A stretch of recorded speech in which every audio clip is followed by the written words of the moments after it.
in educating all children. Busing by itself didn't do it. I moved here in '63 and I started teaching in Smiley, fall of 1963.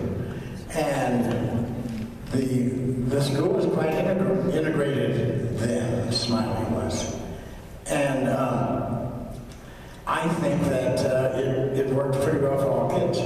I think I got a glimpse of Deborah Blair back then. Debbie was there. She was seventh. Well, I shouldn't say. Debbie was there. she was a great achiever, so she was there probably as an 7 or 8 year old. But it was naturally integrated. And I left there and went to East, and it was too. And those schools seemed to work well for kids, generally speaking. And then busing with all the great intentions, and it just didn't seem to have the effect that we all kind of hoped that it might. But it did help an awful lot of people do a lot of soul searching. And because a lot of people, if I remember Rachel's struggles on the board and the Black Teachers Alliance, we would go and speak before the board. And I remember how she had to struggle and look for allies and support on the board. I see Ed Benton sitting there. And we used to talk about, well, she's got Ed Benton. But I'm not so sure how many other folks she had. But I remember that struggle and how she was able to get John Amess and some other people to begin to kind of edge more toward where she was. So I do know that with an awful lot of struggle and commitment, we can make things happen. So DPS, I don't see too many at this point. I don't see too many of the current DPS leaders in the room, but they need to look at this. And I think they need to hear Abby and other people talk about how critical, serious, and honest commitment from the district is toward educating all children. So with that, listen, thanks so much for coming. I don't see Gloria, so on behalf of Gloria, I'd like to welcome you all. This is going to be a good day. I think Sharon Bailey, Dr. Sharon Bailey, who also went to, I think, Smiley. She was one of my students at East High School, as was Abby Haynes. I'm going. And take credit. I'm going to take credit for as many of those kids as I can.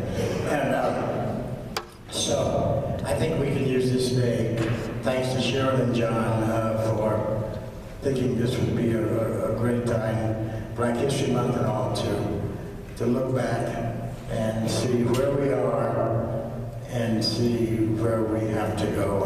And unfortunately, we still have a long way to go. So thank you.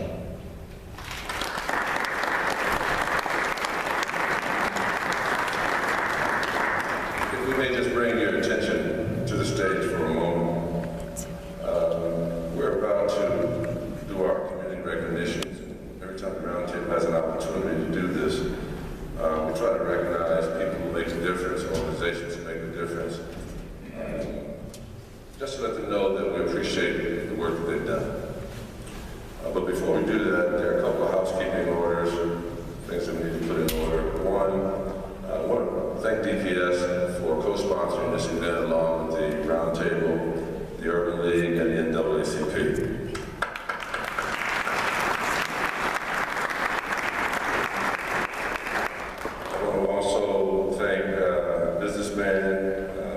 Technology businessman Vernon Robinson, who, like a lot of Black businessmen today, are recognizing the value of social investment, community investment. And so along with those organizations at DPS, Vernon helped underwrite this entire activity. So Vernon, thank you very much.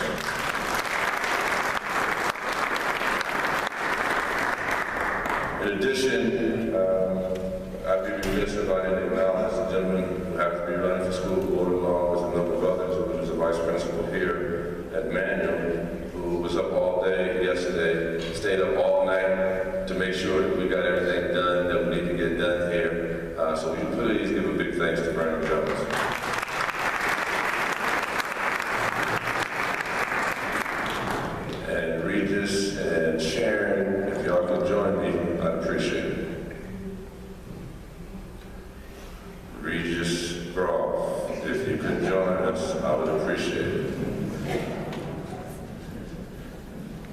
know you went all the way back there, you only got so many steps left. So those few that you have left, you can just bring those back up there. And Shannon, because there are a few wise ones amongst us, I think what we'll do is just do the presentation right here, and I'll hand it over to you and Regis, and then y'all can do whatever we need to do.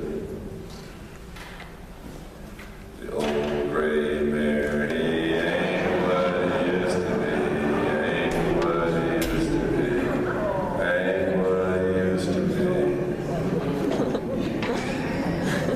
For those of y'all who don't get to a roundtable meeting, we have a lot of fun with Gloria and Regis. So I just encourage y'all, our next meeting is in March, hosted by CWPA, third Saturday at Highwater Davis. So please come.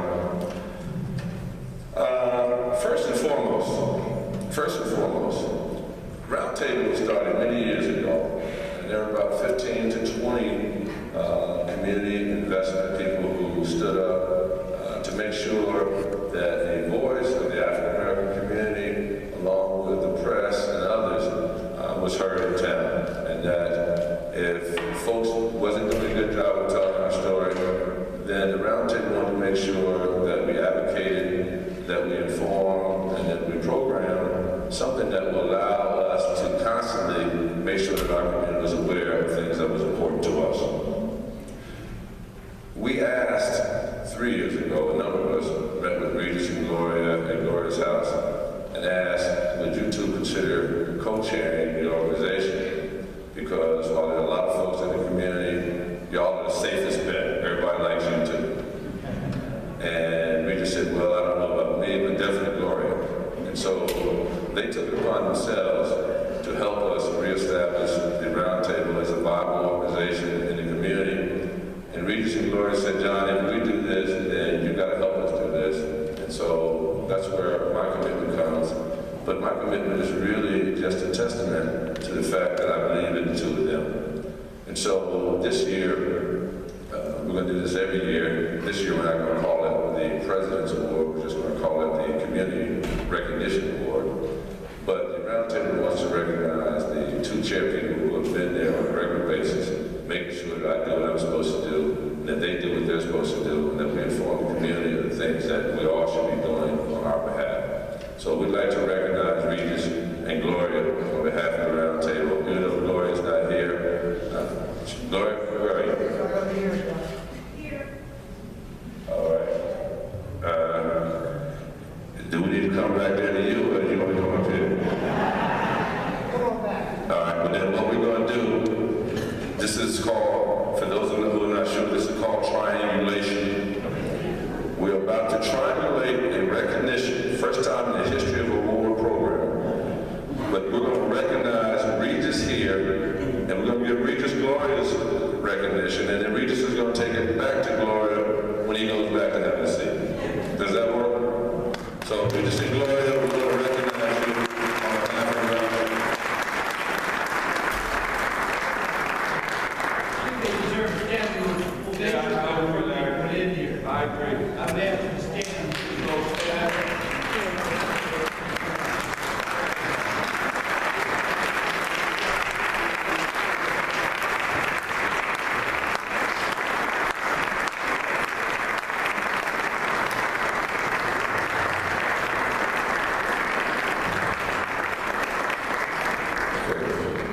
So Reed, you can take that when you go back. You're still up here. You're still up here, Reed. You're still up here. We're not through with you yet. Okay. In addition, we want to recognize two ladies who have been outstanding in terms of making a contribution in Denver Public Schools. One in Denver Public Schools, the other in our community. Dorothy King Sr., activist, years before it was even popular. Years before. Made a big difference in Bell, when it was Bell. We call it Mount Bell or something else, but when it was just a Bell company, she made sure that African Americans got the real opportunity to get good jobs. In addition, she made a difference in terms of trying to make sure that women in our community had the skills that were necessary to do for themselves. The other is Marie Greenwood. Y'all know her as the first contracted teacher in the Denver Public Schools. The teacher's chief, the teacher that everybody wanted to be like, the teacher that everybody still wants to be like. And so we want to recognize these two ladies. Neither could be here today, but Dorothy, her daughter, is here, and Jim, Marie Greenwood's son, is here. But let me tell you what the deal is. Both of these ladies are 100 years old. 100 years old. So Dorothy, if you would come up, and Jim Greenwood, if you would come up, we appreciate it very much.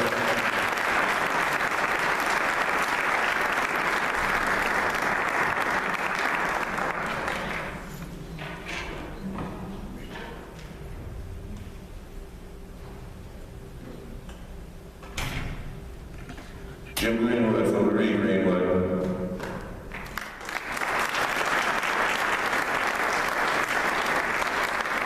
And Dorothy King Sr. being recognized and received by our daughter, Dorothy King Jr.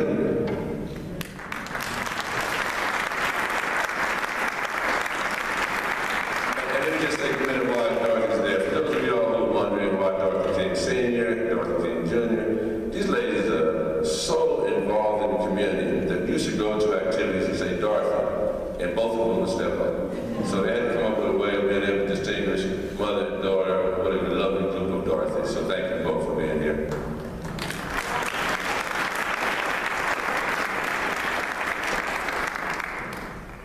I'm going to reverse the order because I want to do the educational pioneers last.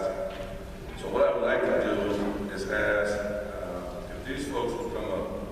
Brother Jeff from the 5 Points News, John Smith from the Far Northeast Reporter, B. Harris of the Urban Spectrum, Laura Alexander of the Denver Weekly News. Don't be afraid, come on, I'm calling. Carla Ladd of the Black Pages, Avi Kyle of the Body of Christ, Jim Tucker of the African American Voice, Anthony Young of the Black American West Museum, Gloria Neal of the Colorado Association of Black Journalists, George Haley of the Haley Foundation, Larry Bourne of Larry Bourne and Larry Bourne, John McBride, Gwendolyn Scott. Gwendolyn, you here? And if Alice or Skip is here from the Alice G. Reynolds Memorial Fund? Okay.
Now, if you folks would just come and maybe face that way, if you would. B, just come this way and face that way. Yeah, just come right here and face that way. Doesn't matter, the order. Just face the audience if you would.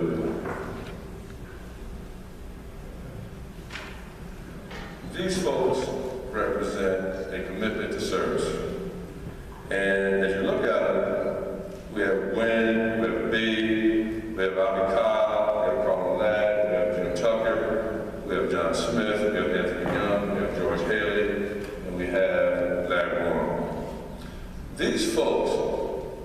set out to make history. They set out to make a difference. They just happen to make history. And I think that it's very important that we have history makers in our community today who are still thriving and trying to make a difference. The exception may be my good friend Larry Moore, who raised me. So Larry's damn near 1,000 years old. But at the same time, if you understand who Larry is, Larry has been there and missed the struggle at the Urban League, making a difference out here in education throughout our community. And so we just want to let him know that he's an example for George and Anthony and John, who is just as old as Larry. Jim Tucker and Carla, Avi Kyle, B, and Gwen. We just want to let all of them know, and all of you know, that history is historic, whoever wrote it. And so today, we're writing history in our own image, and we're letting folks know who we are. And who we are today are these people up here in front of us, the black press organizations. Lenore, come on up here, we know you're late, but then we can news gets out on a regular basis, so come on up here. Don't try to hide. Ladies and gentlemen, Lenore Alexander, the Denver Weekly News.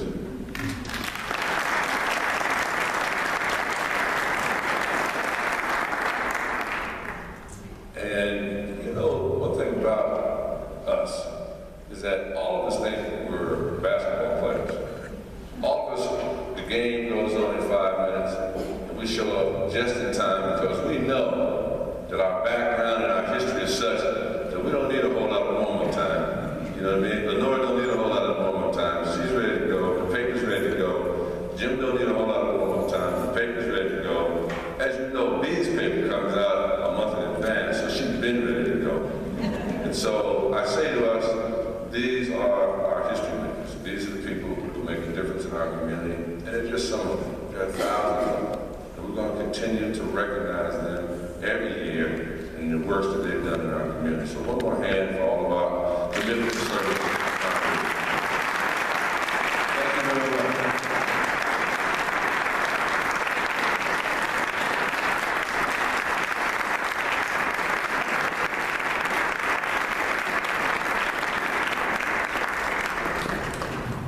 And then our last recognition has a lot to do with why we're here today.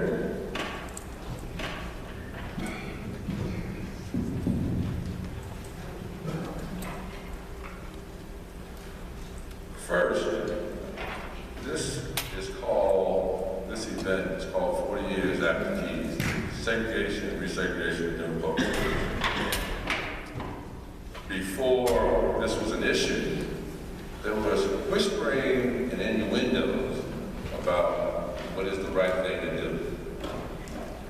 Some folks decided that the whispering and innuendos had to stop, and that we needed to be on Front Street, we needed to confront the issues that were impacting all kids in Denver, straight on.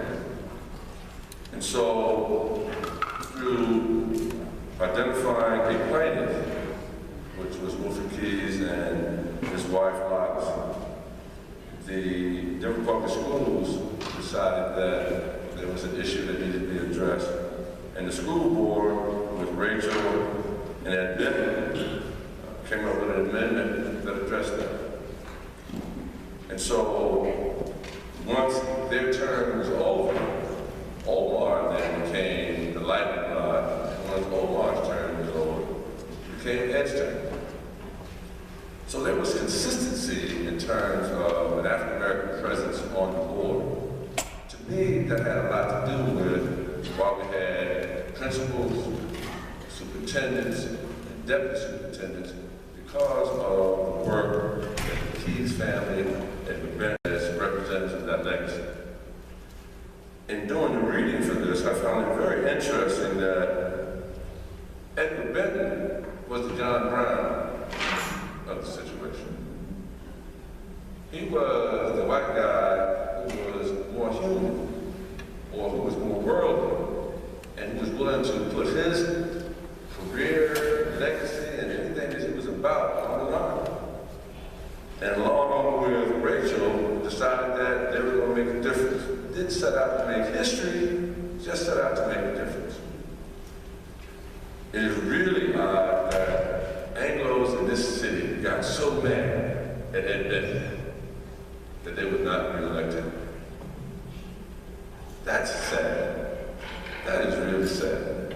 And so Ed Benton, one of the things that we want to do today is to thank you, man, for being the gentleman that you are, being the human being that you are, and for stepping up and being that person that Rachel could depend on, as well as the kids and Omar and all of us in our community.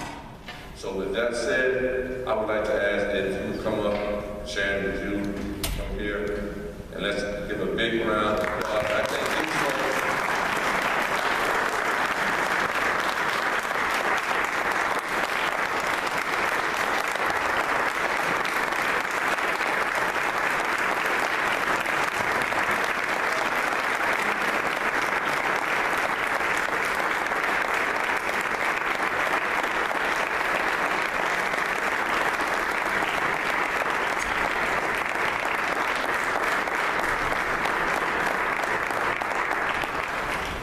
doesn't know it, but I have a tendency to joke with folks, even though we haven't talked today.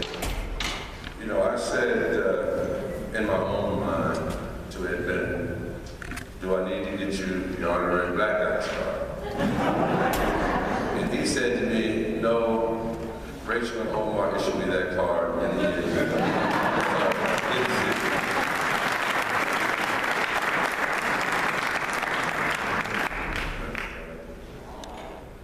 His partner in this process was Rachel Noel. We know Rachel left this earth many years ago. But if you ever watch a basketball game or a football game, you notice how the guy makes a touchdown. He's been doing this, and Rachel's been doing that. And I'm willing to bet that she and Omar are somewhere together looking down on us right now. This morning when I came in, I mentioned that to Sharon. She laughed and I said, but I bet you Ed is at Holy Holes, which is the golf course in the sky. I bet you he's there looking down on us saying, yeah, y'all doing the right thing. So we would like to ask, representing Rachel Noel, if James Gatton, a member of the family, and a friend, will come up and receive acknowledgement on behalf of Rachel Noel.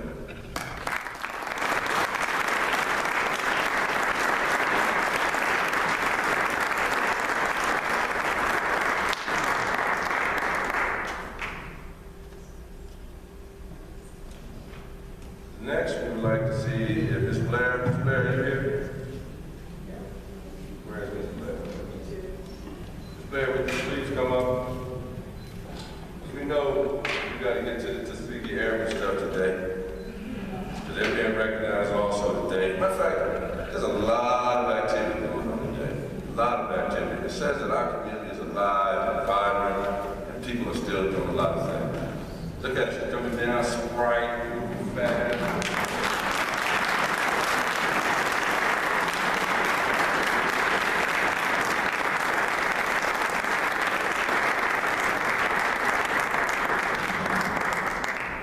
Representing, y'all call him Omar, she calls him something, I call him OB, because that was the type of relationship he had with young men in our community. If you thought you were about something, Omar thought it was about something, which is one of the reasons that I'm probably still doing what I'm doing, because I feel a little guilty if I did. And Larry would talk bad to me if I did. So Omar Blair, Ms. Blair here, along with the family, acknowledging a continuation of the legacy of fighting for equal opportunity in Denver public schools.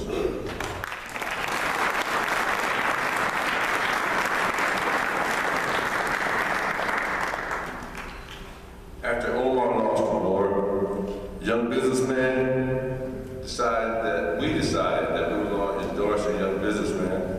And we had a meeting with him and said, Ed, we need you. And Ed said, will it impact my golf game? I said, no, it won't impact your golf game.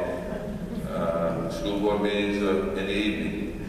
And they said, well then, if Val lets me do it, then I'll do it. And she let me do it. Ed Garner left us this past year. A great man. If you never got a chance to know him, mystic, a great man. And he and I battled. But we battled because we cared about what was important. We battled because we both thought that the education of black students should happen. I saw it one way, he saw it another way. Eventually, we both saw it the right way. And that has to do with people engaging each other and deciding that we want to listen to each other. And so that's the type of legacy that Ed left. One who listens, but one who is really firm and clear about what should happen. Today, even though he's not here, his lovely wife is here. And she is on her own journey. And I'd like for y'all to give a big hand to our good friend and heroine, Belmar.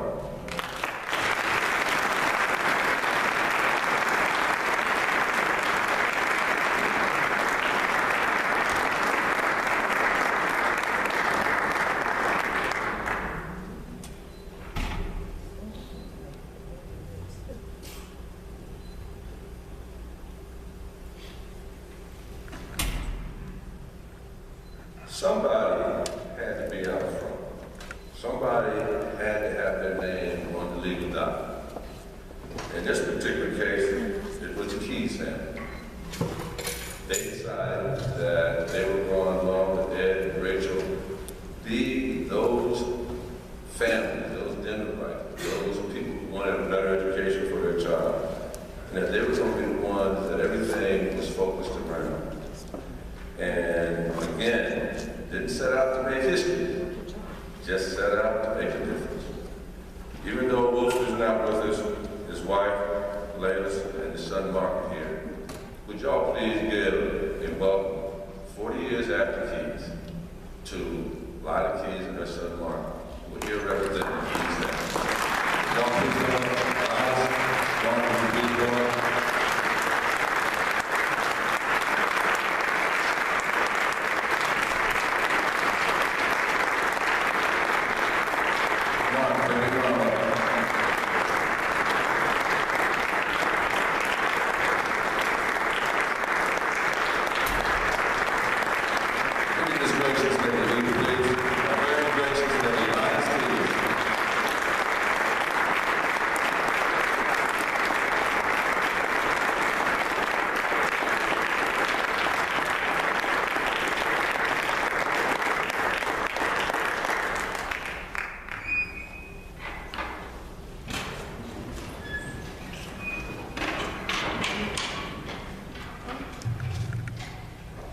Did y'all notice Miss Keys didn't come and just shake everybody's hands?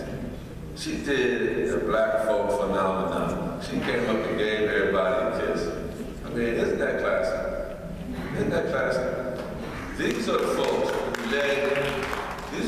who led the fight for equal educational opportunity, along with many educators, along with many principals and teachers and other community members in Denver. It's important that we don't forget. My wife says this all the time. If we forget, we forget. If we don't know, we don't know. And if we don't know and we forget, how do we know where we're going? So it's going to be very important that not only does this happen this year, but it continues to happen in this community as we fight for better education, better opportunity for all students. We just say that it's for black students because that's who we are. But this really is a fight for all students. This is a fight for a better education for all students. And I think that that's why Ed is here. That's why Val and Ms. Blair is here. That's why Ms. Keys and Jim Gavin are here, representing those folks who believe that the education was important for all of us. And if everybody got a quality education, then black kids should get quality education also. And if it didn't happen, then we were going to raise the question. We were going to fight the fight until everything is equal. You know, we got a long way to go. So we're still here. We thank you for this opportunity. Sharon now will share with you some remarks relative to the journey full circle and how we got back to the point that we're at today. One last applause for our honorees, our education, and we're going to our next step. Thank you so much.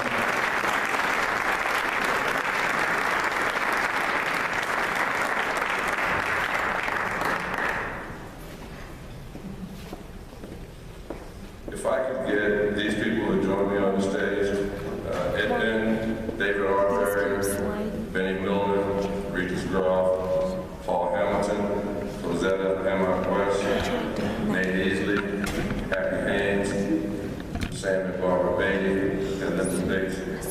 too. If you folks would please join us up here.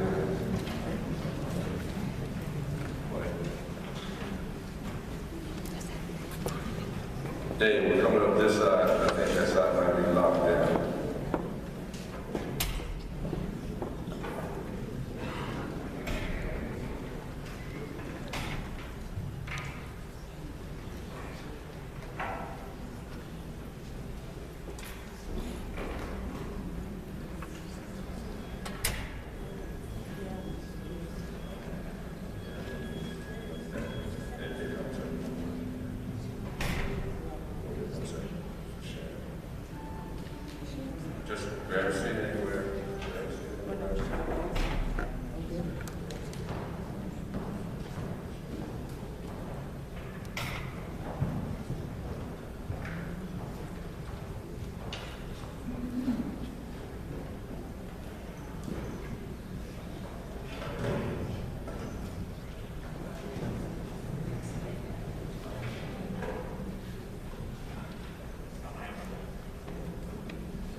ago, the Education Committee of the Colorado Black Roundtable launched the Save Our Children Education Project.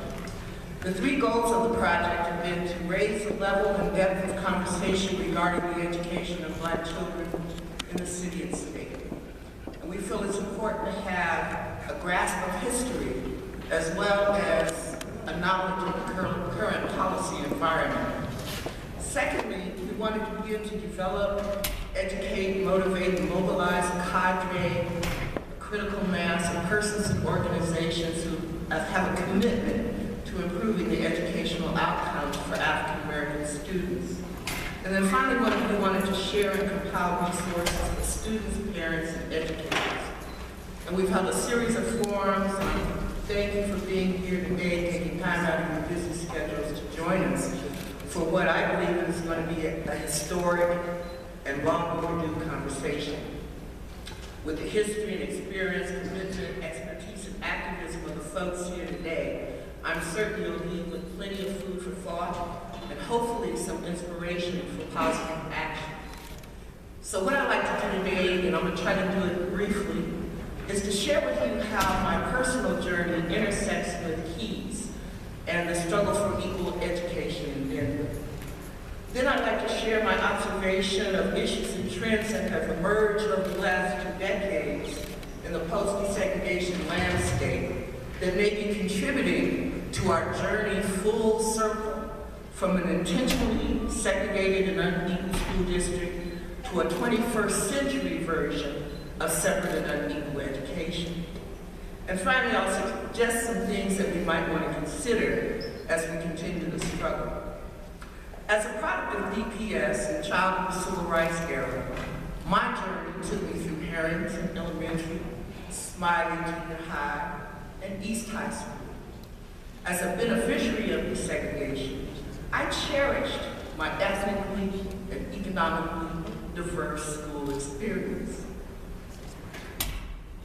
I'm going to tell this story because I think it really impacted where I ultimately wound up.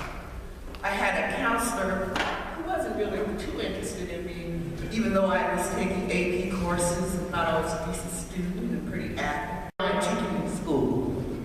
So I had bought the books and was on my way.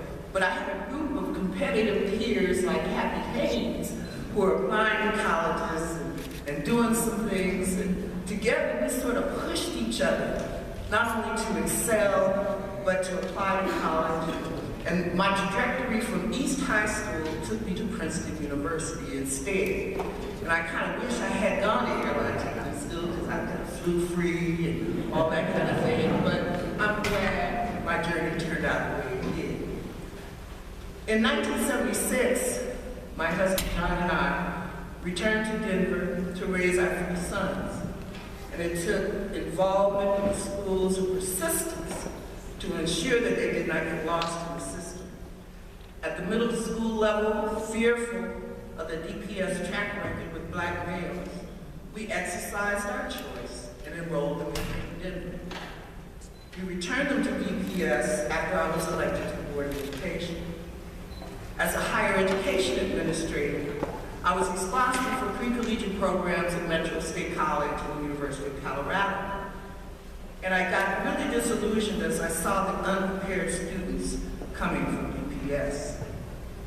As a policymaker during my 6 years as a member of the Denver Board of Education, I saw and experienced a great deal.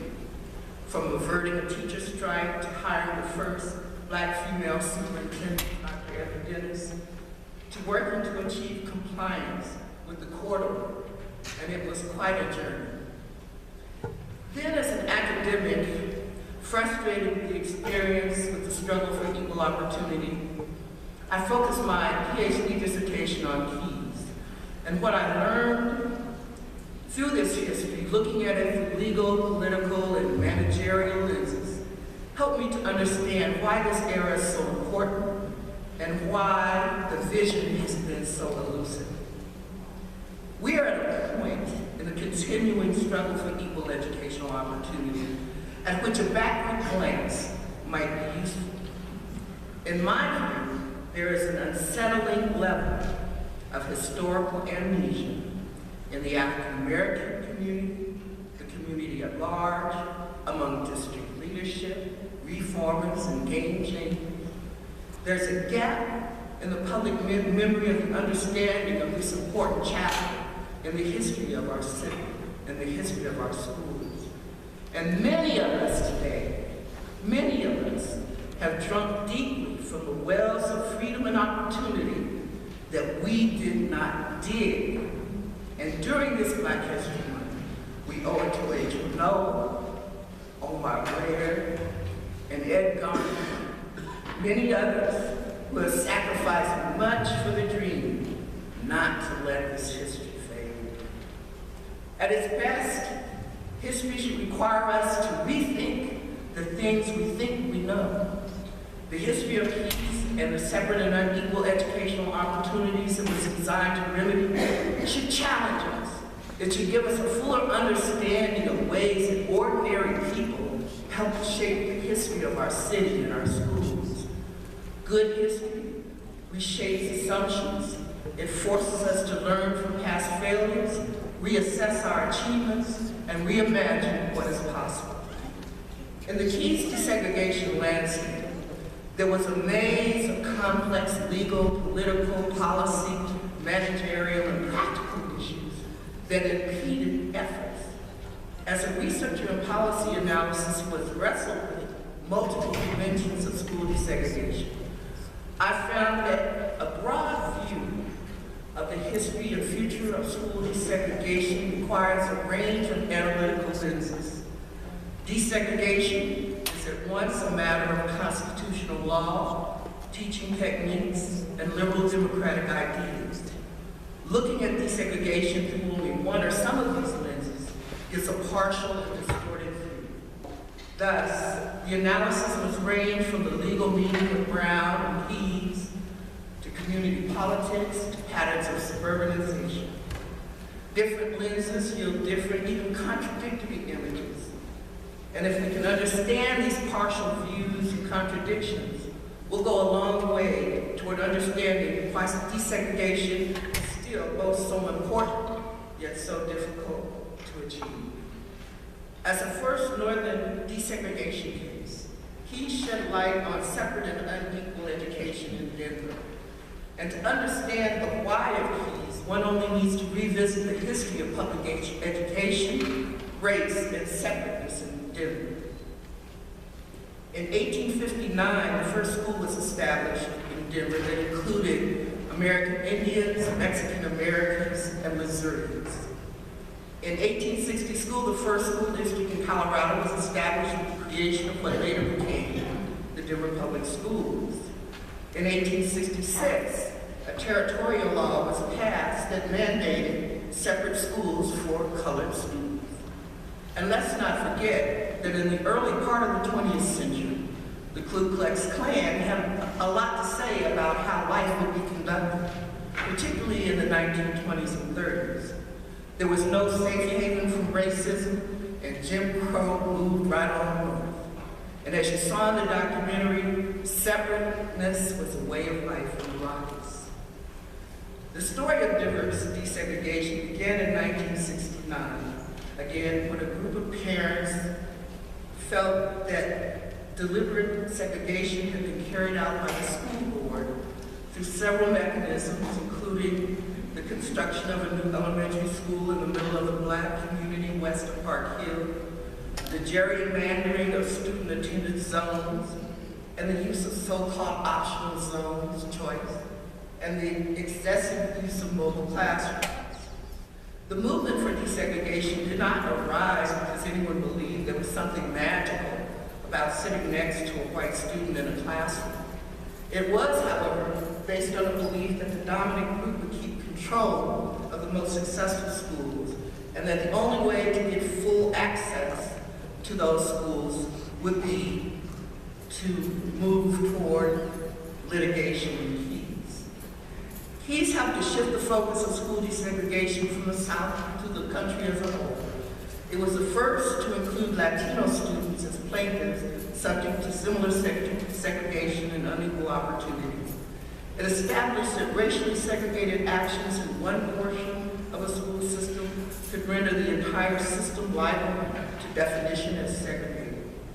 And the case provided an excessive amount of information on just how future courts would handle segregation cases.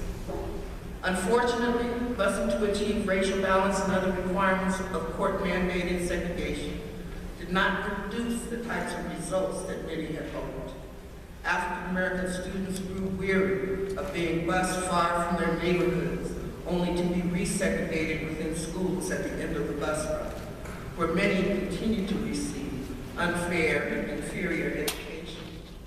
There was a sense, as Rachel Noel has said, people just didn't have their hearts in it. After the termination of court orders, school districts were declared unitary and free of all vestiges of discrimination. Once that happened, school boards were free to make decisions that had the effect of creating unequal opportunities for minority students unless civil rights lawyers could prove that school officials had intended to discriminate, a standard that is virtually impossible to meet. The history of the courts and desegregation law is thus a history of unease, uncertainty, and ambiguity. In the Keys case, the judges grappled with the distinction between de jure segregation that occurs by law and de facto segregation that happens by fact or circumstance. Segregation that emerges by fact instead of law doesn't make it right, doesn't mean it's fair, and doesn't mean it won't have consequences. Shirley Chisholm observed this distinction in a different way.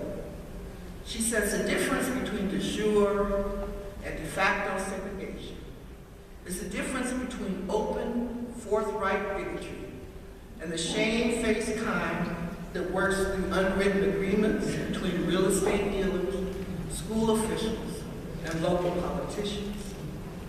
Once school districts are declared unitary, they have no obligation to offset de facto segregation in schools resulting from residential segregation.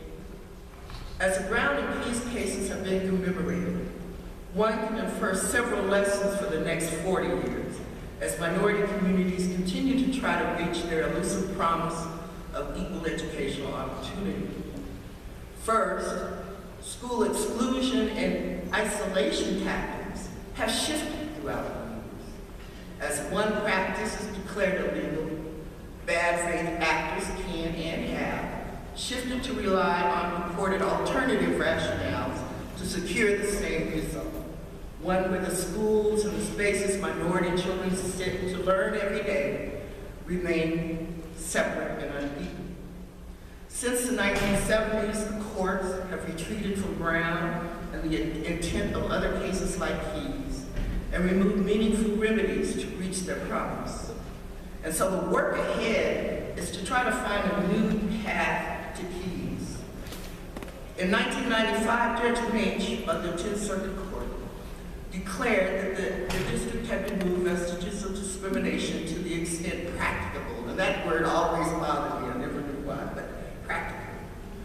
As a member of the board, at the end of court-ordered supervision, I really felt that there was a need to put a resolution on the table, which I did, as guidance to monitor equity in a number of areas.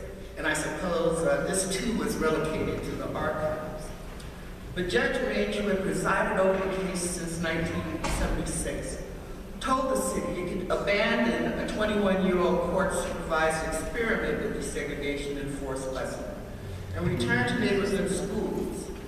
In his opinion, the judge observed that the new political power of Denver's Black and Hispanic populations will guarantee a fair share of public school money will be channeled to largely Black and Hispanic schools. The Denver now before this court is very different from what it was when this lawsuit began. The current mayor of Denver is Black. His predecessor was Hispanic. A Black woman is the superintendent of schools. Black and Hispanic men and women are in the city council, the school board, the state legislature, and other political positions. Judge Mage did not have a crystal ball. And even if he did, I don't believe he could have foresaw the impact of changing demographics, the gentrification of the core city, or the lack of political will reflected in the complacency and the disengagement of our leaders, community organizations, churches, and families in the continuing struggle for equal educational opportunity. And as a nation, there's been a massive bipartisan breakdown of political leadership on integration and equal opportunity. We got too comfortable too soon, I'm afraid. And as Dr. Dennis has observed, it's a new century and giants still keep breathing. What is the evidence? What are the observations that I've made about the persistence of inequality in Denver? And what are those issues that have emerged over the last 2 decades that may be contributing to a new version of separate and unequal education? In the post-desegregation landscape, we've seen a shift in demographics and declining numbers of African American students, which now is about 15% of the student body. Despite the ongoing achievement and opportunity gaps, it appears as if issues related to African American students are now only of peripheral concern. One parent has commented that it's almost like we've gone invisible. Oftentimes, we're not even at the table. And worse, some of us Black folk who sit at those tables where policy related to the future of education is debated have no real connection to the community, and more often than not, they fail to share information. In the post-desegregation landscape, we've watched as quality and diverse educational programs and institutions were closed or systematically moved out of Northeast Denver communities, like the School of the Arts at Cole, Montessori at Mitchell. And then there was a $10 million failure of the manual small school experiment that created racially identifiable schools within the building. Now, in the midst of the rhetoric of reform, choice, charters, and innovation, African American parents have expressed a growing concern that Northeast and far Northeast Denver schools have become sort of a laboratory for educational entrepreneurs and philanthropists, a test tube for the district, one in which our kids have become guinea pigs. In the post-desegregation landscape, we've watched as the numbers of African American teachers continues to decline. In DPS, African American teachers account for just about 5% of the district's over 5,000 instructors. This critical shortage increases the chances of many African American students ever having a Black teacher throughout their educational journey. There are fewer students being taught by adults with the same cultural understanding.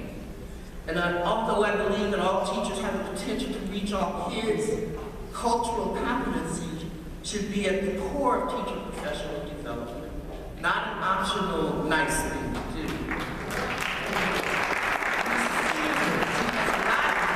That issues related to diverse staffing were an essential component of peace.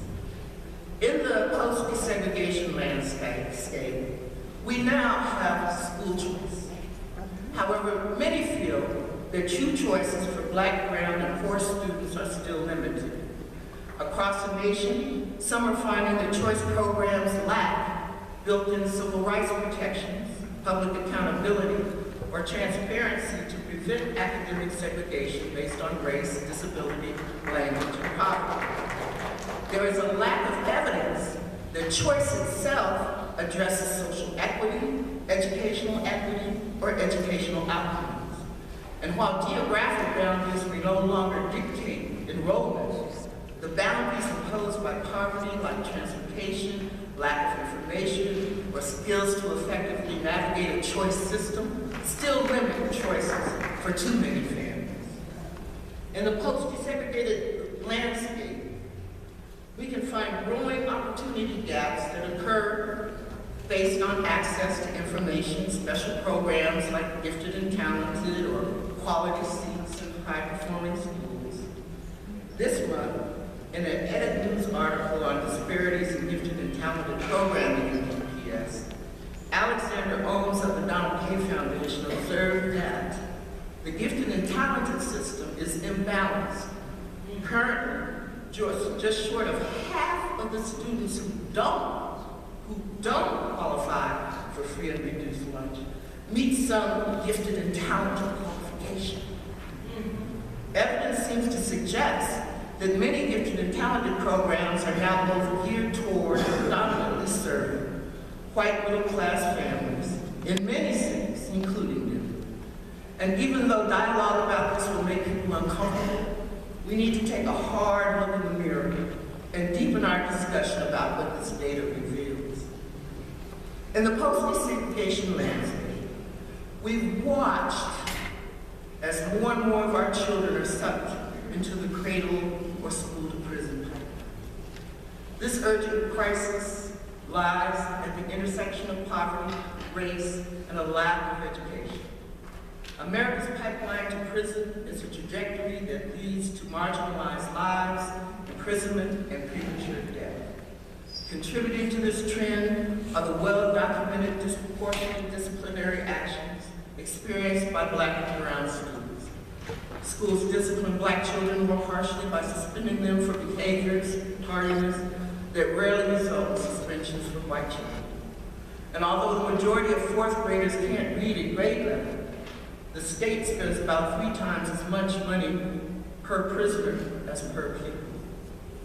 In the post-desegregation landscape, there is growing evidence of deepening double and triple segregation by race and poverty and language in metropolitan and suburban districts throughout the nation. In 2012, the Department of Education released the Civil Rights Data Collection Report. The study suggests that opportunity gaps exist between Black and white, Latino and white students across the country. Findings in this report reveal that resegregating districts and schools across the country routinely offer Black children less rigorous curriculum that omits classes required for college admission. And if a student is lucky enough to attend a school in an upper middle or middle class neighborhood, is often taught in a hit-and-miss manner. And if a student attends a school in an area of concentrated poverty, his or her course of study often consists of worksheets, out-of-date textbooks, and more worksheets. Black students are most likely to have the lowest paid teachers with the fewest years of classroom experience, who become teachers through alternative teacher certification. The consensus of nearly 60 years of social science research on the harms of school segregation is clear. Separate remains extremely unequal. Schools of concentrated poverty and segregated minority schools are related to an array of factors that limit educational opportunities and outcomes. Now, the picture gets even gloomier when we place Denver in the context of where we are as a state. Beneath the surface of our rhetoric about educating all children is a profound lack of will to do whatever it takes to successfully educate poor children and children of color. This lack of will is clearly reflected in what is known as the Colorado paradox. Colorado ranks in the top 5 nations nationwide for the greatest number of college degree holders per capita. Yet, only 1 in 5 Colorado 9th grade students will earn a college degree, ranking the state in the bottom quartile nationally. Over the past decade, Colorado has experienced one of the greatest increases in child poverty in the nation. The state has one of the largest racial gaps in educational attainment in the country. And the state ranks 48, 49 in funding for K-12 and higher education. And if things couldn't get bad enough, there was a report issued last week, a couple of weeks ago, by the iNews Network, Rocky Mountain PBS, and there was 18 months of investigative reporting and analysis of 6 decades of data from the U.S. Census that revealed the fact that Colorado went from a state that was by most measures more equitable than the national average to one that is less so today. Losing ground confirms what many of us have been feeling in our gut for a while. And this disturbing yet compelling portrait of Colorado tells the story of a state where Black and Latino residents are falling further behind their white counterparts. And the minority gains made during the 60s and 70s have eroded with time. Now, one step toward finding a new path to peace is through critically examining the politics of race, class, and education reform. Speaking as a former member of the Board of Education, it has become frustrating watching the politics of the traditionalists versus the reformist ideological battles of the current world. And it's time to fully explain to the community what's exactly going on and let us know how we can help you get past it.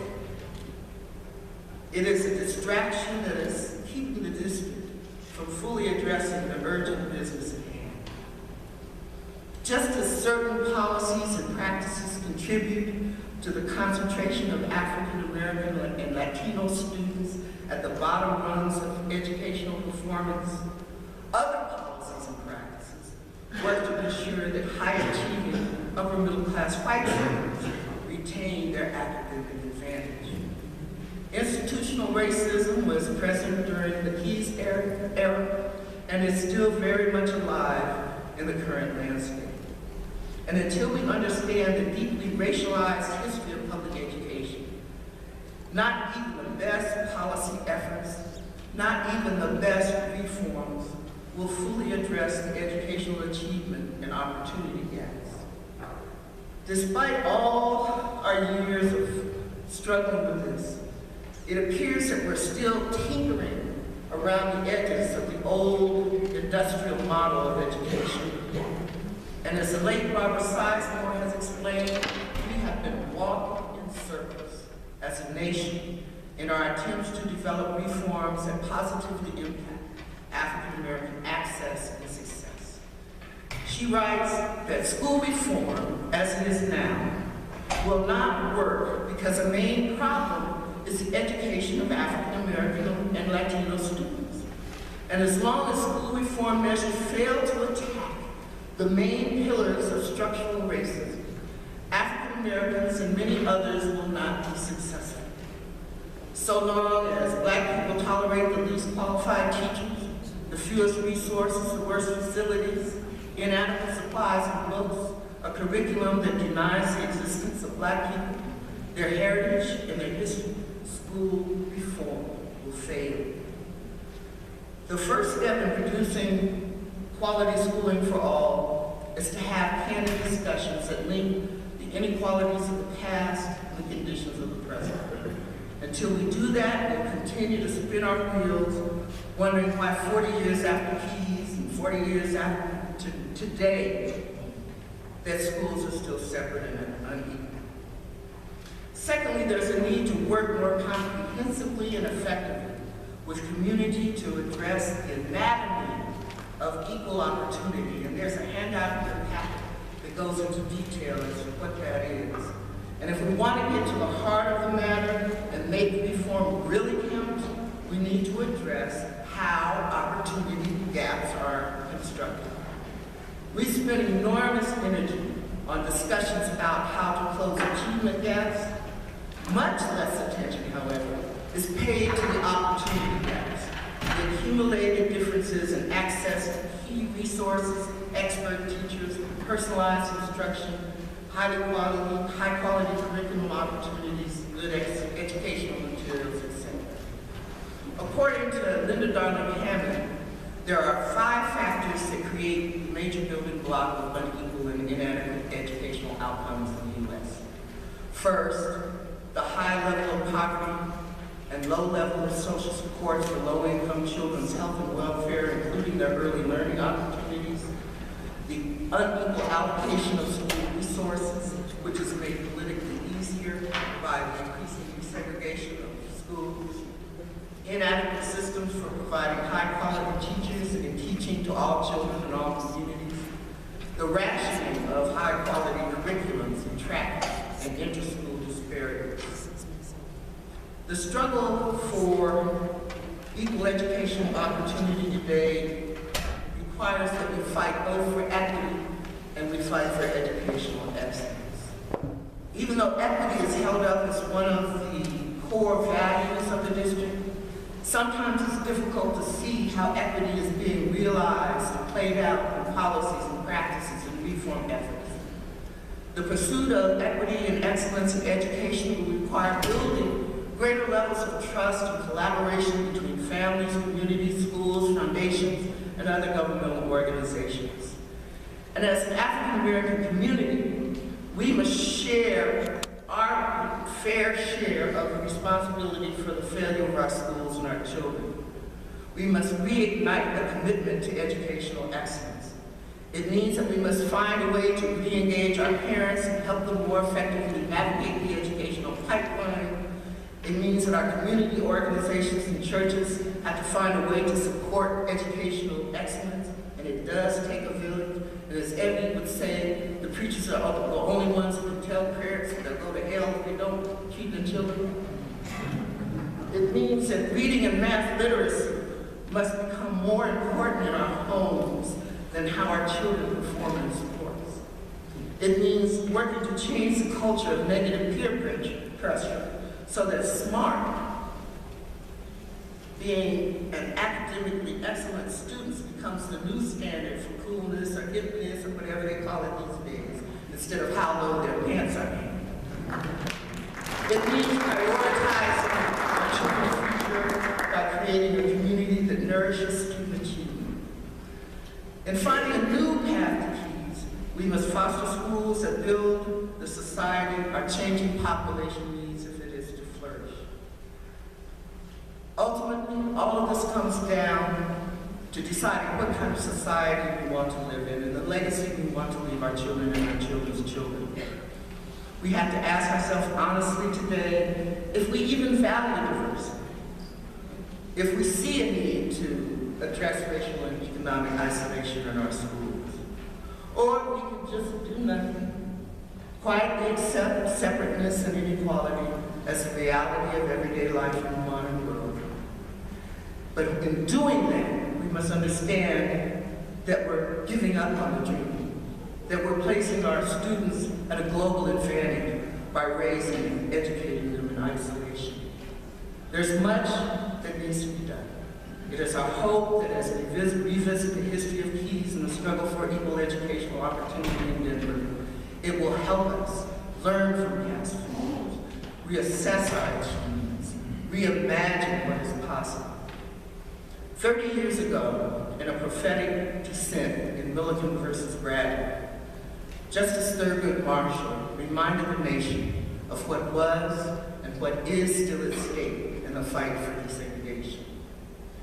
He writes that we deal here with the right of all children, whatever their race, to an equal start in life and to an equal opportunity to reach their full potential as citizens.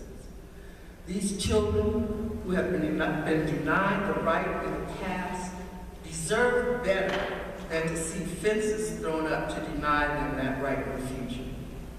Our nation, I fear, will be ill-served by the court's refusal to remedy separate and unequal education.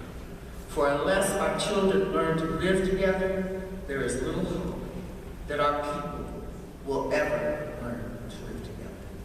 So that's my view.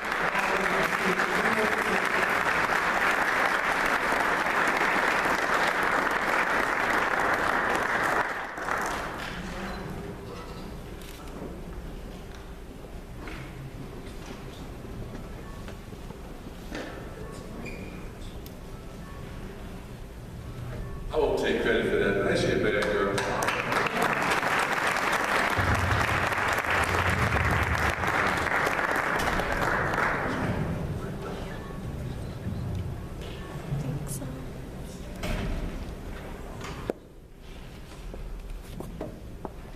Sharon has prepared some questions for these folks up here and give us, I guess, a framework of thought, an opportunity to share some things. So starting down with that Ben, I think we'll start with that. Starting down with give us a couple of minutes, 90 seconds, a minute, just on what you saw. Because we're going to spend the time here going back and forth. What did you see in the time that you were in DPS? Brady might tell you a little closer. But share with us, what did you see? What did you think was going on? How did you feel about what was happening? Yes, what you started.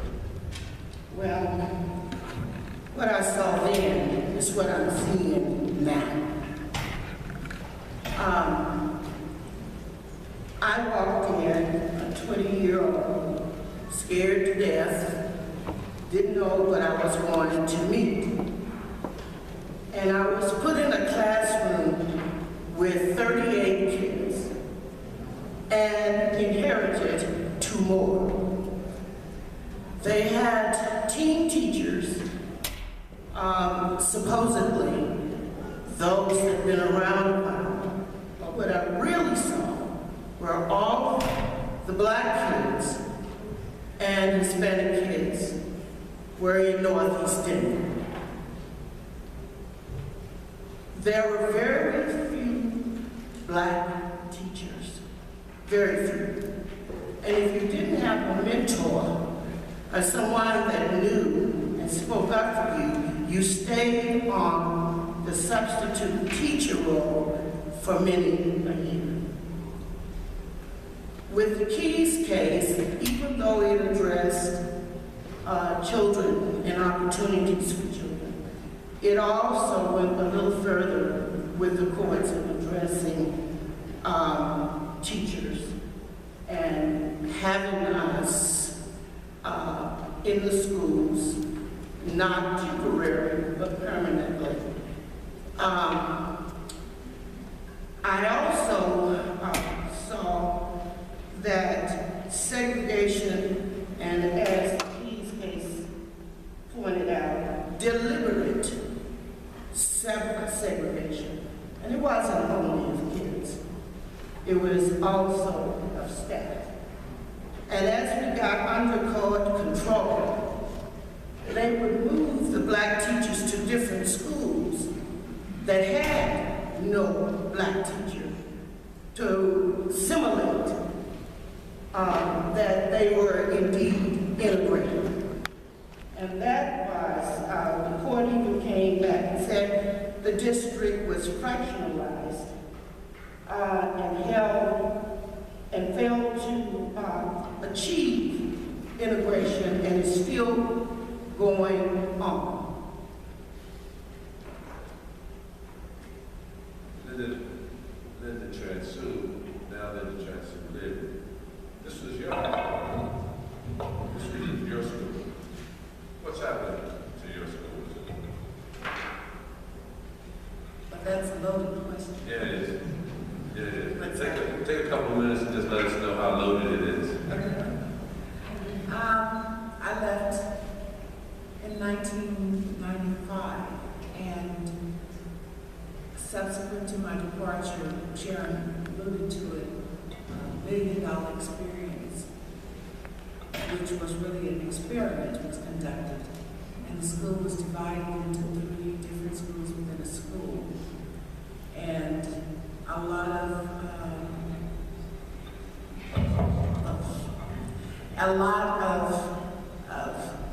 external resources, a lot of autonomy, and I would say a lack of supervision occurred, and the experiment resulted in the closing of Manual, as you all know. That was a very painful thing to have happen to this particular school for a lot of the stakeholders in this community because of Manual's legacy of pride, legacy of excellence and achievement, as well as Manual's legacy of exceeding beyond the odds and achieving beyond the odds. I try not to keep up with it anymore because I don't feel empowered to do anything but vote in school board elections.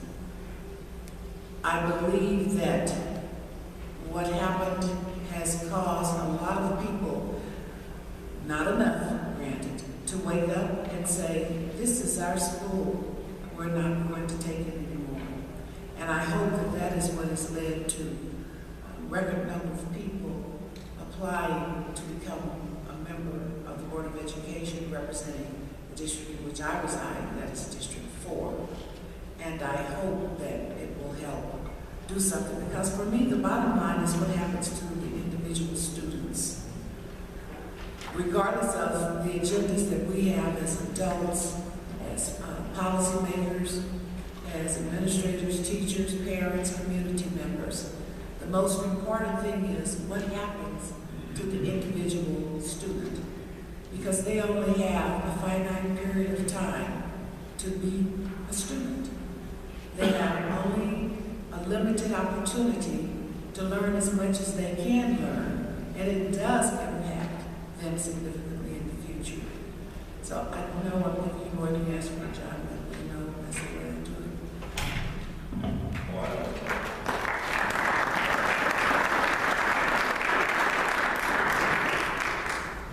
Paul, could you share some of the politics and drama surrounding the threat of the strike of black teachers? Can you hear me? Pardon me. Paul Hamilton, did you share with us some of the politics and drama that surrounded the threat of the strike of black teachers? Is that better? Thank you.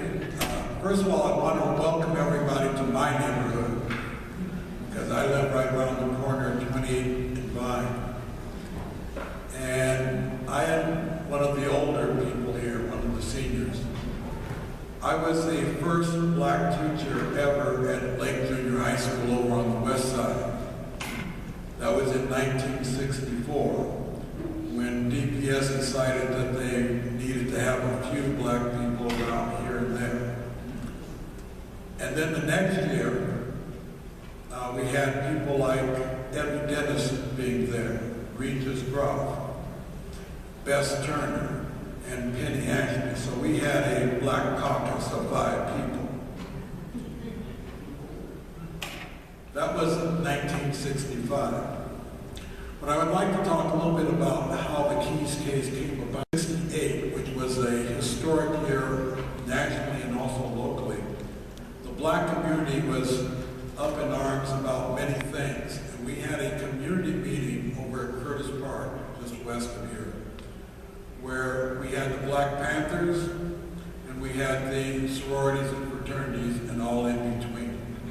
And we met about politics, we met about education, and as a result of that meeting, one of the things we concluded in terms of education was that we should look at the, Rachel hadn't introduced her amendments at that time, the resolutions, but we said we would support integration, and if that did not occur, some of us said, okay, then we need community control, where the community would actually control the schools versus the power structure. So that was in February. And then there was a historical event that occurred April 4th, 1968. Martin Luther King was assassinated. I can just remember that because the day before I had decided to run for political office with the urging of B. Hall, who was a counselor at Cole. And I knew nothing about politics and didn't want to get involved, et cetera, but I did. And so that day, that was a Thursday. The next day, the Panthers turned out the schools in Northeast Denver. The next day, I was called down along with Gladys Bates to write Black History curriculum for teachers. We had been agitating that for a long, long time. And of course, they felt this was necessary at that time. So that was on the 5th. I had organized, I was part of the Denver Federation of Teachers, which was the minority teacher group, but the most militant. And we organized a conference called Education versus Racism, in which we had a wide range of people coming in, looking at the issues of education and racism for the first time in Denver in a very direct way. That was April 26th and 27th. The next month, on the 11th, I organized along with Beverly Biffle, we were here at Manual, the first Black Educators United group. Our first meeting had about 300 people, and our first thing was there to vote on whether we were going to have a boycott of the Denver Public Schools if they did not pass the Knoll resolutions. I was elected president, and I was downtown working on Black history as I was organizing the strike. Of course, they knew what was going on, but that was okay. We only had 25 Black teachers who had said that they would not come to school on that day. So we didn't know what was going to happen.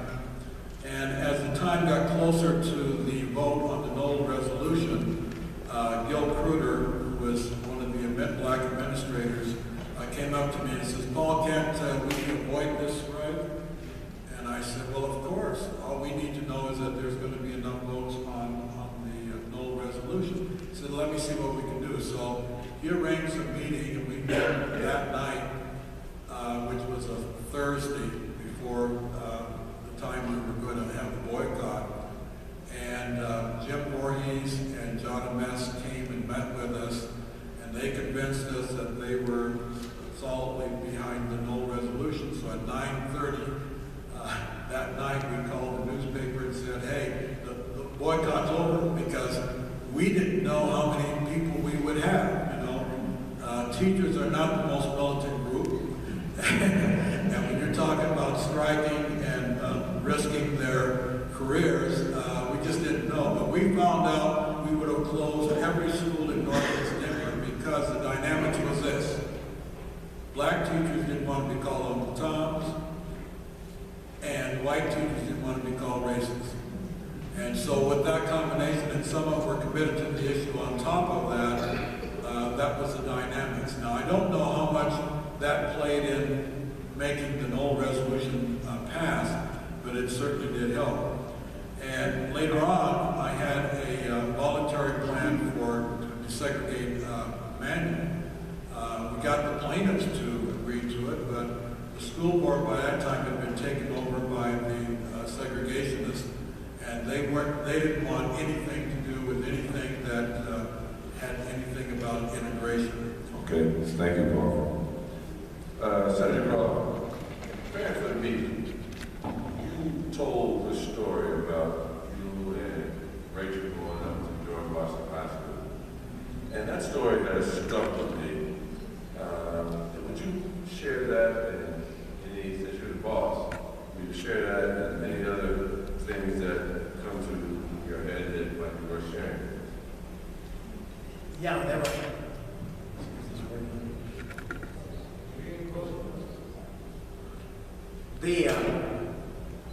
I was at East High School. I had left Paul in '69 and gone to East to teach Black history, along with Dick Yates, who was at Cole.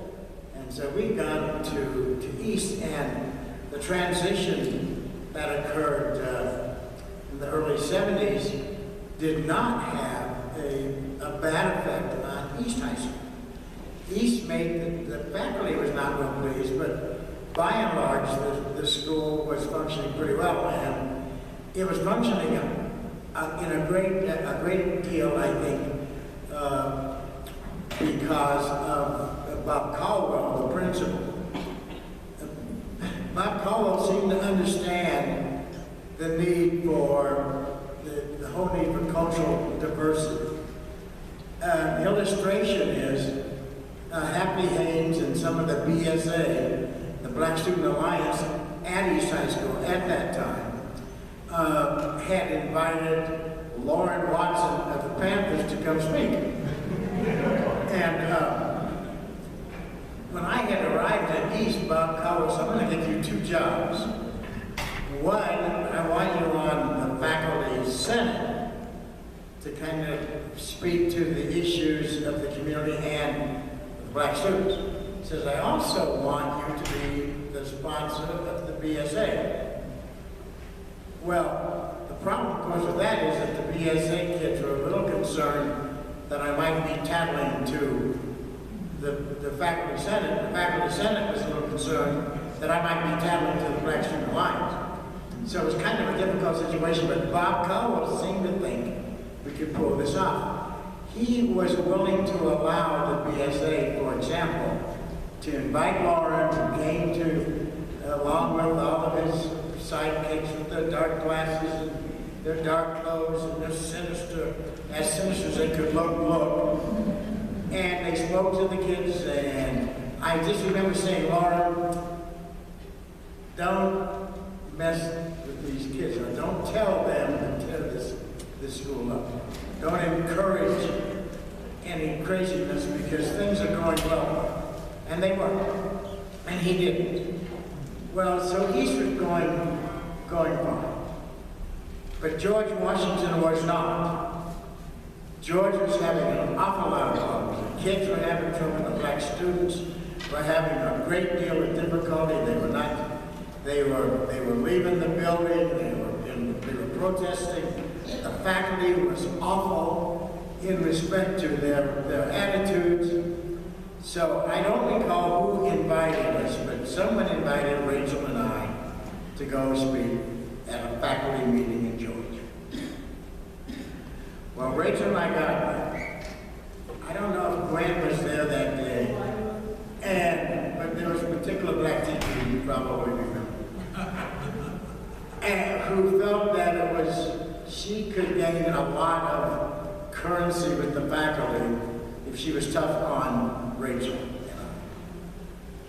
To the extent, we were just simply there to try to talk about the importance of making this experiment work and understanding the cultural differences and trying to provide support for kids on both sides, faculty, families, trying to make it work. Well, we didn't really get a chance to say very much before this particular black teacher told Rachel, he said, you know what, you and Regis Groff need to go right on back across over.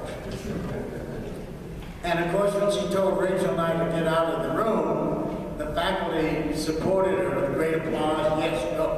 They literally threw Rachel and I out of the meeting. And as a result of that lack of the ability to work together between the faculties and working with the kids, George had a tough time for a long time. And that was, John, that is what happened when there was a lack of commitment on behalf of the faculty and a lack of commitment on behalf of the principals and the leaders in the building.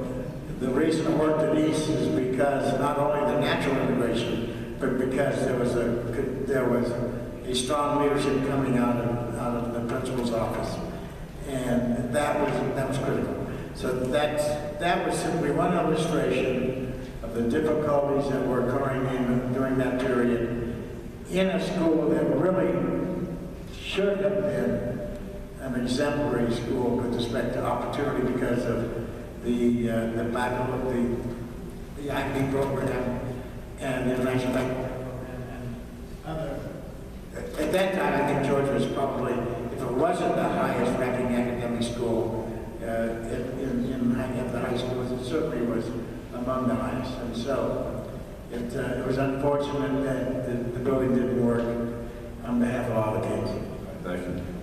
John, I cannot sit here and not respond to some of the comments made by my good friend. David Arterbury has just smacked me to the side, and so because you are the wiser gentleman in the group, the happy says let it go. So Dave, we're gonna bypass Sam and Barbara just for a minute. Barbara and Sam both said, Sam said, well, he was at Georgia before me. So David, you're up. Let me say that when the president talked about change, there was a change in DW. Upon my own. And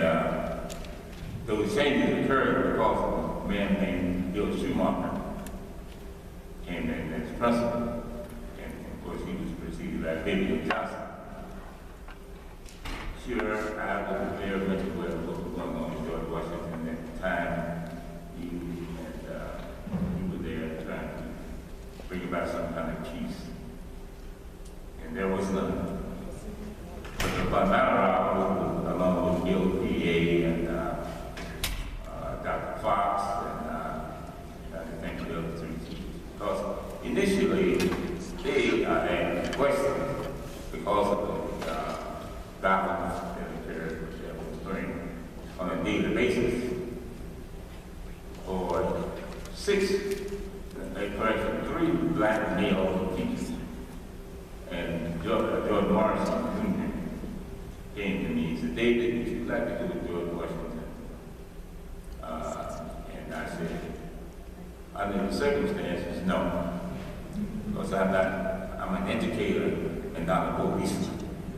Because they said they wanted three black males, 6'5", and I was 6 even, 250 pounds to ride herd with the black kids there. So I refused that transfer at that particular time. But later on, I had the pleasure of meeting a man by the name of William Schumacher. He and I saw eye to eye on many things. And he told me, and of course at that time I was in a place, middle school. He said, I will be going up to George Washington, and I'm going to take you up there with me. And that's when the changes began to take place. And of course, I had some students, and I'm going to mention one of them, two of them, and they were girls in my class, Black Studies. Christy Keys is one of them, the daughter of Mr. Keys. And they was the backbone of black students of mine at Georgia. And they made a difference. The black students of mine made a difference in the changes. So let me say my little piece now, because I don't want to take up a lot of time. They say once you pass 70, you don't have much patience. The kids used to say that about me. They said, Mr. Oliver, you didn't meet your calling. You should have been a minister, not a teacher.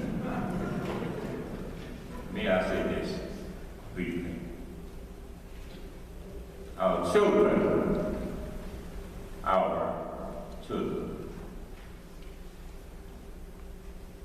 teaching the black experience from its violent experience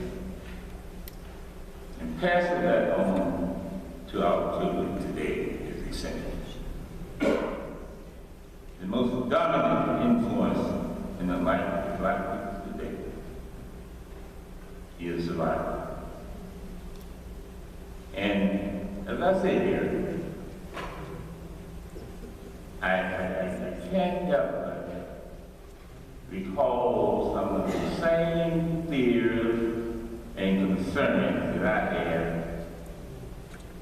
experienced 40 years ago.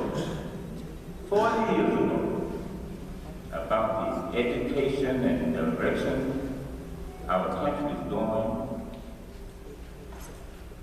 What was written in the Declaration of Independence is not a reality. I reflect on the time when I first arrived in Denver and interviewed by Mr. Gardner. I had a 3-minute interview, 3 minutes. But I had also been warned. Oliver, when you go down there, they're not going to give you a contract. They're going to tell you that you don't have a job. They told me, oh yeah, you're a social studies teacher, history teacher, but we'll have no history teachers at this time. But I was fully aware of the fact that I would not be hired. And I was told to go down and apply for these substitute teachers for one semester at York Elementary School, and the principal at the time. Because senior moments and then we call her name exactly. She recommended that I get a contract. And from there, Harrington to Cole, and from Cole to place, and from place to George Washington, where I spent 27 years of my life. time I had some of the great moments in my life, if I may say so. And I witnessed a lot of changes at DWA over the years. So, again, it is essential to teach our children the most dominant influences in our life, black people today, is that we have to try to go back and rekindle our survival techniques in this country. We are going to survive in the 21st century.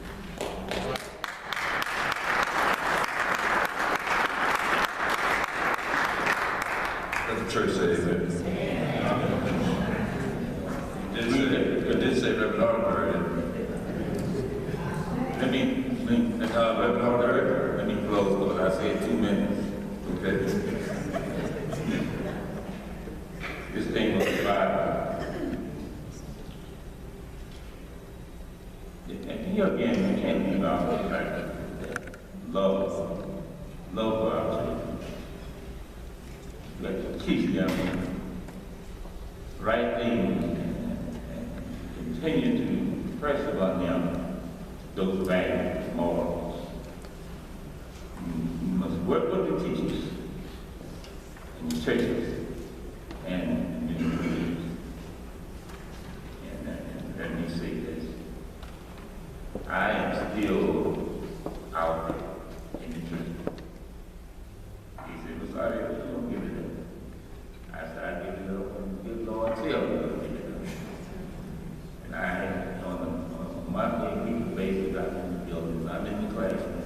I am experiencing firsthand these changes that occur in our school. I'm not going to give it up. I give it up when the Lord tells me. Thank you.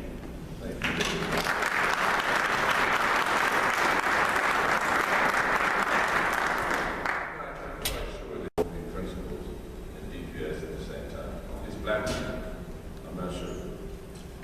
Sam was the principal at Montbello, and Barb was the principal at Cole. As a matter of fact, my son lived there when she was the principal.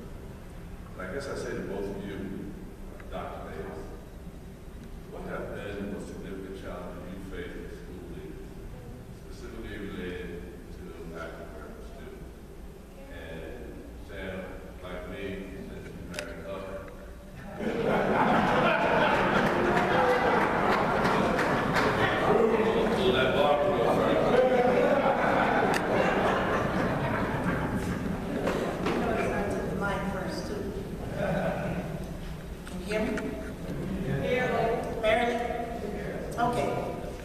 When I started in Denver Public Schools, I started with teaching when busing started, and I retired when busing. I was in it for the full ride.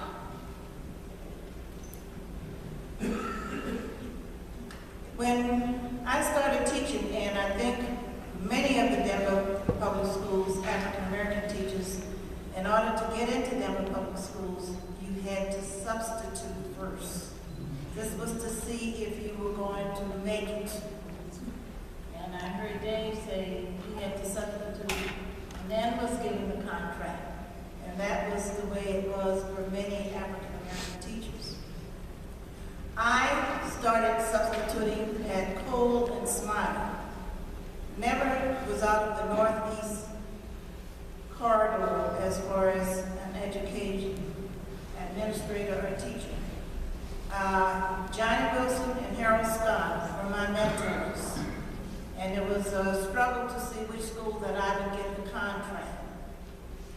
Harold Scott went out. When I started at Smiley, we were preparing for the busing, and I can remember Harold Scott bringing all of the black teachers into the auditorium and said, "Some of you will be shipped off and some of you will remain." That was quite an experience because those who had to get shipped out weren't prepared for the shipment. But the task was there.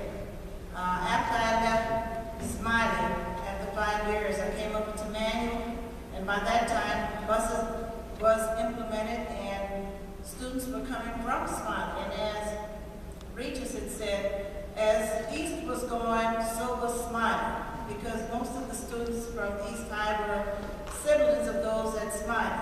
So Smiley didn't have too much of a problem. It was very much looking at what was happening at East High. If East High had a little ruffle in the feather, we experienced it at Smiley. After leaving Manual, I went out to Montbello High School to open Montbello High School. And might I say, what I saw in the opening of Montbello High School in the community out there was one of what we would like to see in Denver Public Schools, is the commitment of community, parents, and teachers at that time. I mean, every kid that walked into Montbello High School knew they were going to college. The parents supported that. The teachers were encouraged to support that. That's the way Montbello High School rolled, might I say. After I left Montbello High School, I opened up Martin Luther King in Green Valley Ranch. And at that time, Denver Public School was in full swing as far as integration of students. Although we were not busing in the Montbello area because it was an integrated community at that time for what was supposed to be racially balanced. Then I was promoted to principal at Cole Middle School, which were busing from Southeast Denver into Cole Middle School. Linda was at Manual at the time, and we were pretty much getting the same kids. Well, Linda, you were getting yours from Hilltop, and I was getting most of the students from Southeast Denver. One of the things that I saw that was negative with the busing of the students from this community was that parents were engaged with their students in the Northeast community. They were coming to PTA meetings. They were doing whatever they needed to support their children. But the minute the busing occurred, parents did not participate in PTAs. They put the children on the bus, and they were not there to support them. That pretty much took the parent out of the educational process with their children. That was one of the negative things that I saw with the busing process in this community when those kids were bused out. For those kids that remained in this area, that parents were still here, they were still engaged with their students. One of the biggest obstacles I had while at Cole was the School of the Arts. That was one program that Kate Shaw, who was on the school board, and I don't remember when Kate was on the school board, but she'd wanted that School of the Arts for many, many years. She first wanted to put it at South High. South did not want it. She looked at East High. East said, no, we can't take it because we have the Barclays Theater across the street. They thought about Montbello High School. And they said, oh, we can't bus everybody out there. And so they grounded that School of the Arts for a while. Then it came up again. And I said, I would take it because I knew it had to be in Northeast Denver. I took it, but the challenge was rough. Really, really rough. I had a big fight with parents because they wanted it to be a separate school within a school. They wanted the School of Arts kids to have their academics together and their arts together. The fight was not at Cole. They're going to have their academics together, but I will respect the arts being separated because that's what the school is supposed to be. We won, and one of the things I wanted to see happen was that the kids in this community were exposed to the arts, but they never knew about the fact that you had to audition and have some of those kind of talents. We had the raw and natural talent, but a lot of these kids coming into the School of the Arts had been taking flute lessons since they were 2 and 3 years old. And one of the things I wanted to do and see to it that our kids learn to be a good audience. By being in the classroom together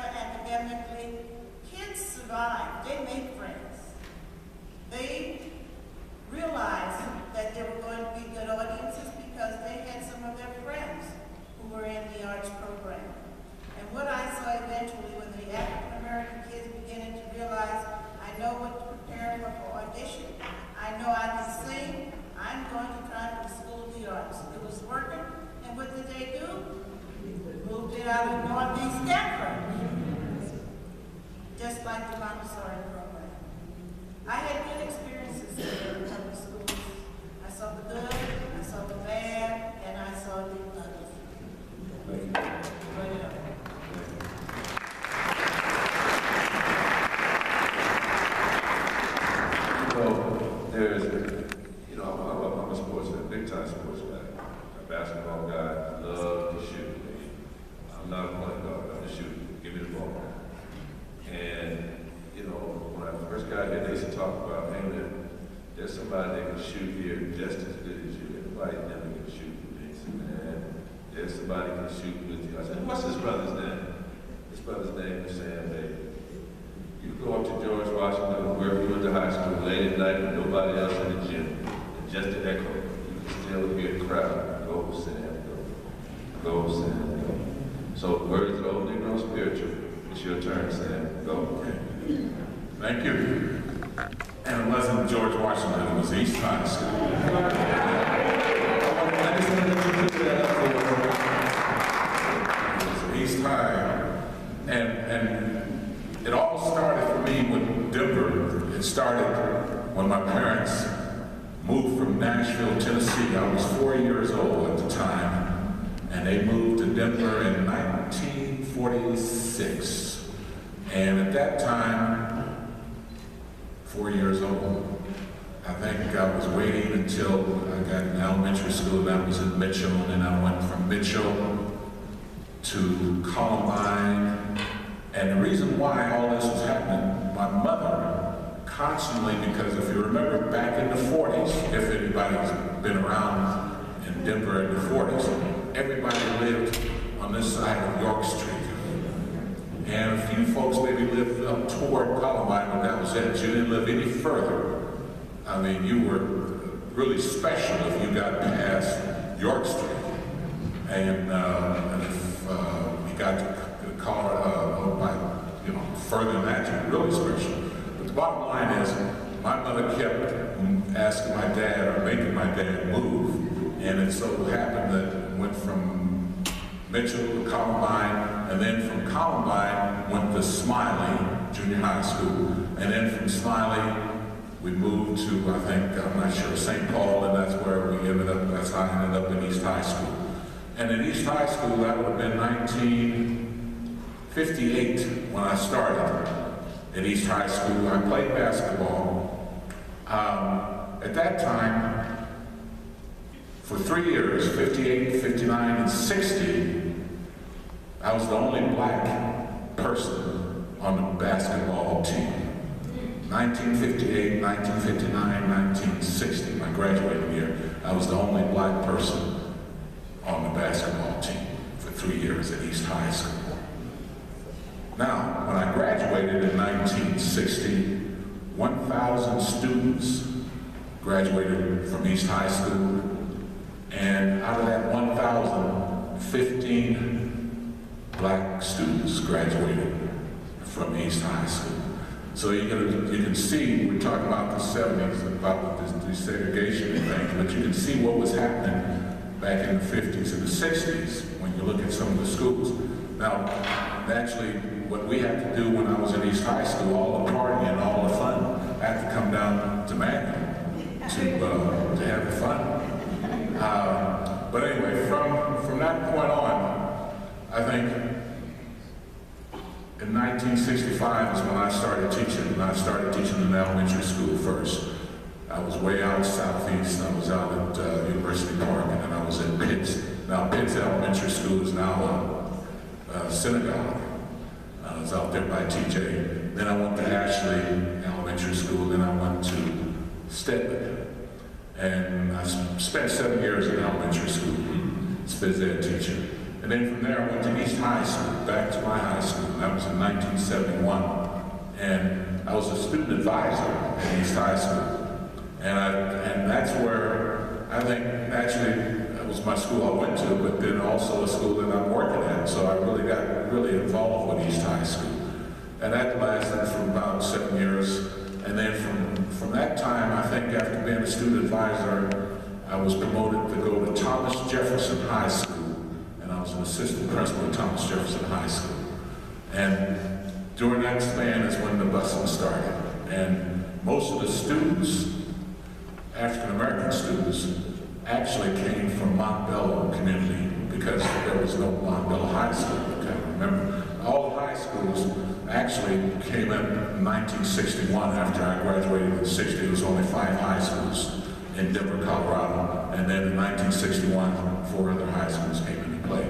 But it wasn't until later that Montbello that they had a high school. But so all the families that lived in Montbello and they had high school students, they were transferred to Thomas Jefferson. I mean, not transferred, but bused to Thomas Jefferson High School. And at that time, I think what I noticed, and Barbara mentioned it also, those kids that came in from the Montbello community to Thomas Jefferson High School where I was an assistant principal, those kids came in and dominated Thomas Jefferson. They became things like the head girls and head boys. I mean, they just came in and really dominated because they were ready. And the folks at TJ, they accepted that. And that was really a special thing there for me. And then from Thomas Jefferson, I came back and went to Montbello High School. I started there and I was the principal there at Montbello High School in 1985. Barbara just left to go to Martin Luther King. So, and by the way, Barbara and I are going to be celebrating our 50th wedding anniversary. So,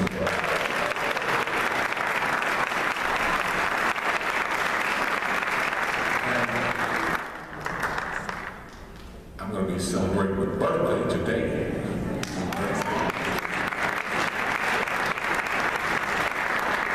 But I had 7 good years at Montbello High School, and I think during that span of time, naturally, we were pretty much predominantly black Catholic school, but doing well, excellent job. And I think one of the things that I have to say as we talk about the whole desegregation process is that I guess the one thing we have to remember is that in the 1973, separate educational facilities in the Denver public schools was not unequal, not like. And then came home. Like Dorothy, I clicked my heels 3 times. Decided there's no place like home, and I plan to spend the rest of my life in Colorado and right here in Denver. So I saw Northeast Denver go from a black neighborhood to an integrated neighborhood to mostly a Latino neighborhood. And the one thing that I will say is that I graduated from college. My little brother graduated from college. He was a Montbello graduate. My little sister graduated from college. He was a Montbello graduate. They're both teachers. Thank you. I guess that's what I really want to say is thank you to the members of this panel who made the way for us because it really happened.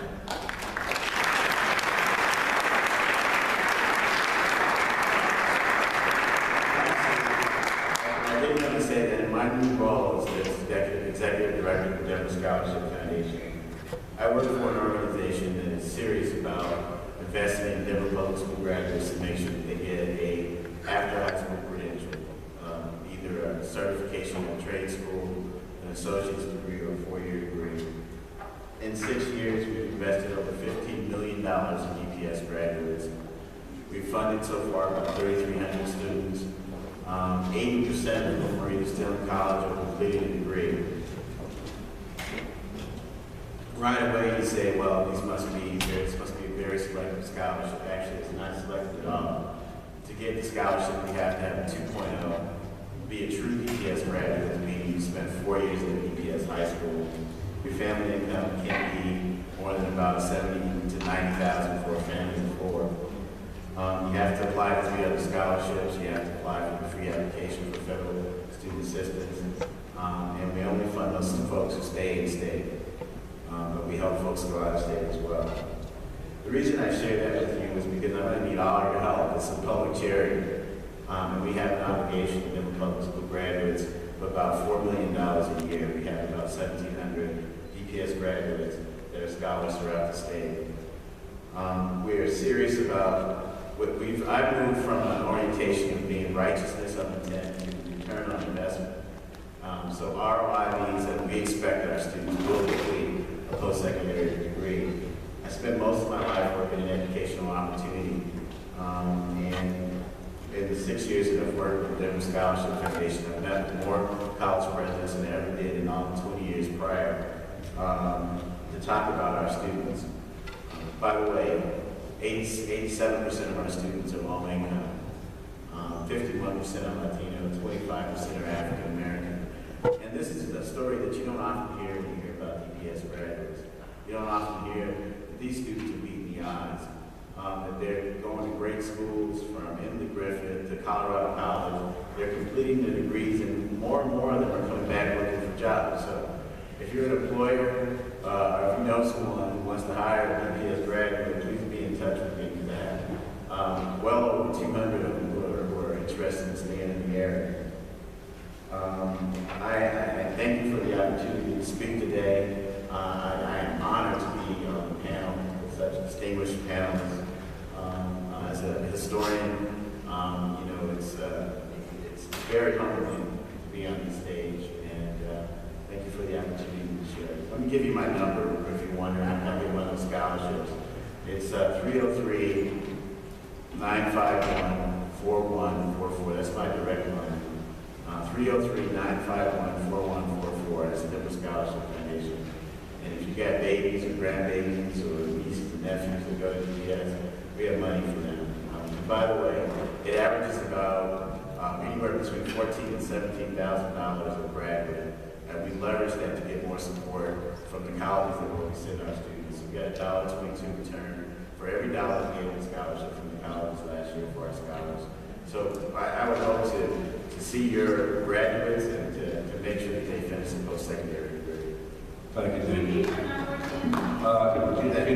That number is 303-951-4144.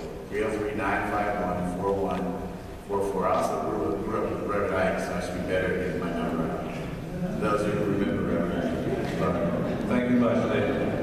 Our next speaker is current school board member, as the vice president of the board, and Johannes Dillon.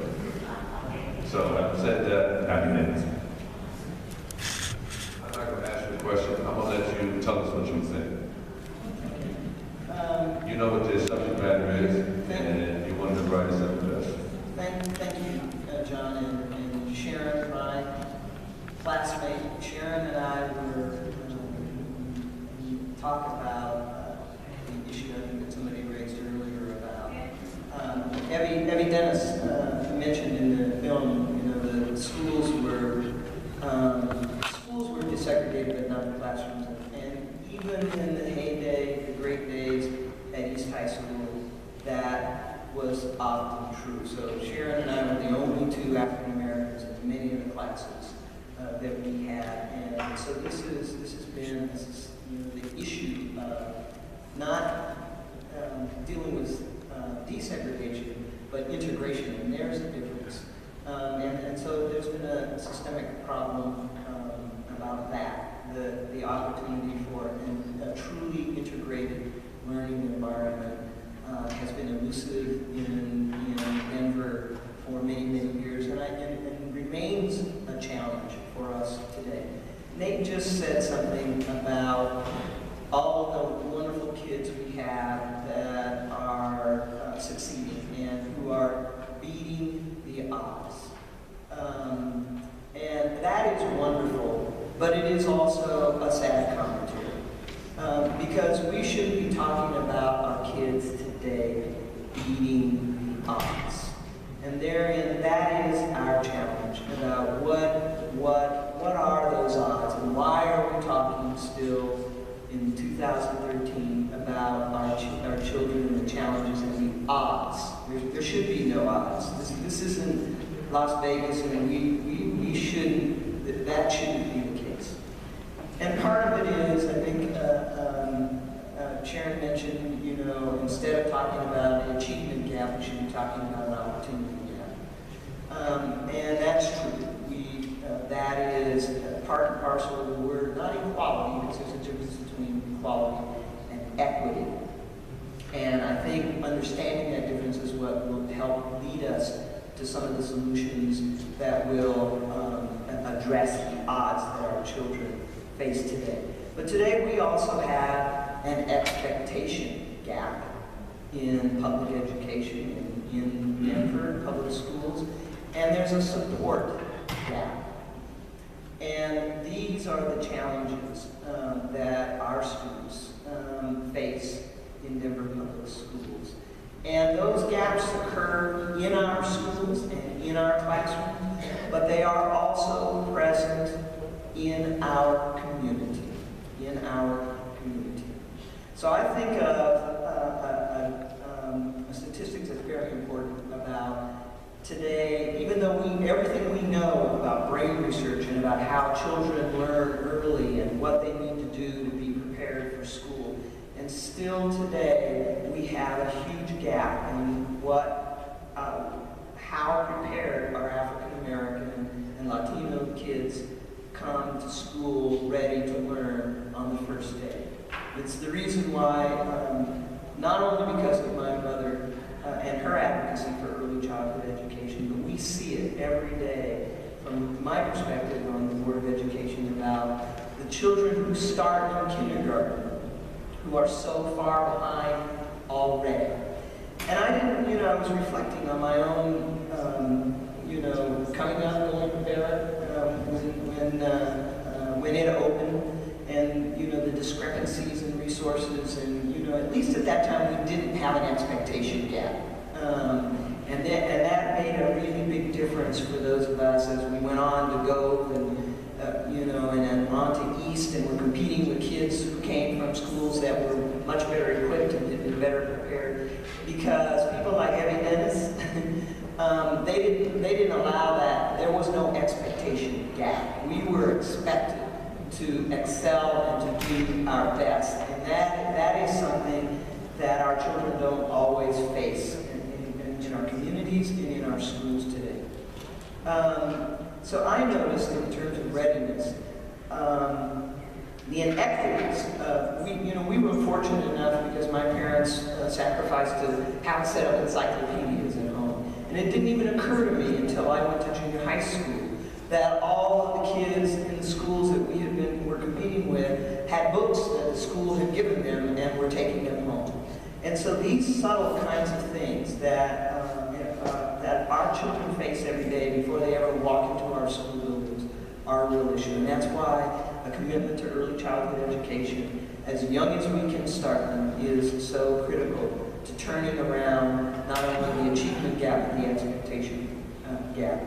I want to speak again, I think what's really related to the expectation gap is the issue of student engagement. And, I really experienced some of this. Regis Croft was my teacher at East High School. And we had worked hard on the BSA to bring Afro-American history to East High School. And I'll tell a secret that I'm ashamed of this, but it's important. It was an important lesson to me, and I think it's an important lesson for all of us. I got the lowest grade I received when I was at East from Regis Croft in Afro-American history, a C. And I'll tell you why. And part of it was my own failing, but part of it gets to this issue that I'm talking about, and student expectation and students taking responsibility for their own education. I was in Regis's Afro-American history class, and after a while I became tired of being the only student raising my hand, asking questions, answering questions. I was in a whole classroom of students who didn't seem to care, who didn't appreciate all the work that we had done to get him to East High School. In the middle of the year, they transferred him from Smiley. And I became discouraged, and it happened to be lunchtime, and so I joined my partners outside, and we actually came over here to Manhattan. Those of you who remember Chris's Chili Cheese right over there on Franklin. So I spent a part of what class, my Afro-American history class, hanging out here at Manhattan. I think somebody mentioned that before, that this was the place to hang out. But he gave me a valuable lesson about taking responsibility for my own learning environment. And my excuse was I didn't feel challenged. I was tired of being in a classroom where people weren't really engaged I wasn't getting enough out of it. I aced all of the tests, but he made an important lesson to me that I never forgot my whole life, and that was about taking responsibility for my own learning and for my own education, and not letting any circumstance get in my way. And so when we're talking about the survival, Mr. Arterberry, that you were talking about, these are some of the skills that I think our children, that I was taught going through these tough times in the 70s, 60s and 70s in Denver. And we haven't given our children that kind of support. So focusing, I think, when we think about the expectation gap, the support gap, and finally, equity. And equity means that in order to give our children what we need, what they need to succeed, not an equal amount of resources and not every school the same, but for them to succeed, we need to make sure that they get what they need and the resources to ensure that that happens.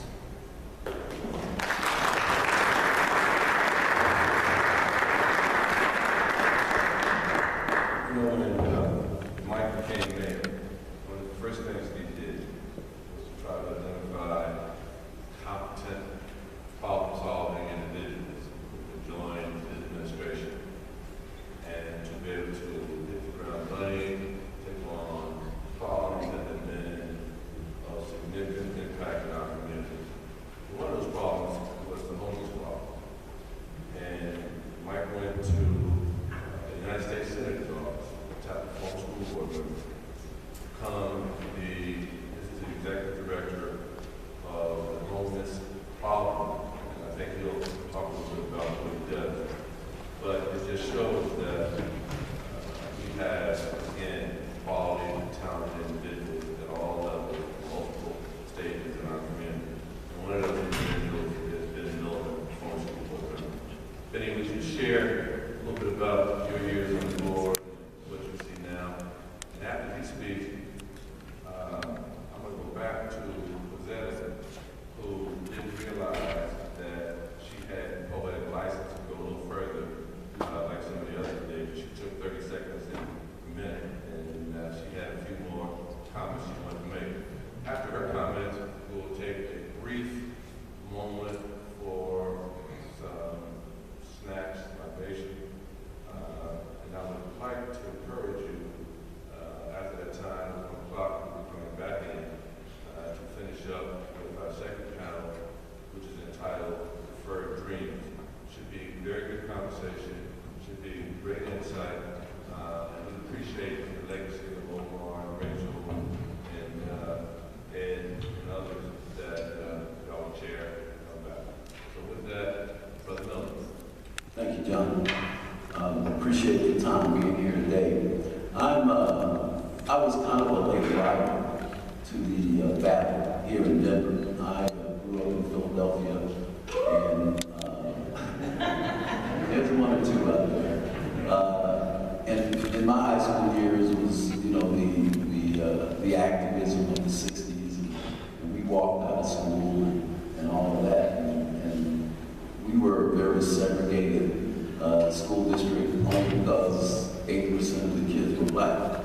And it's kind of the situation I looked at as I came onto the board. You know, I joined the board 3 months after the court order was lifted.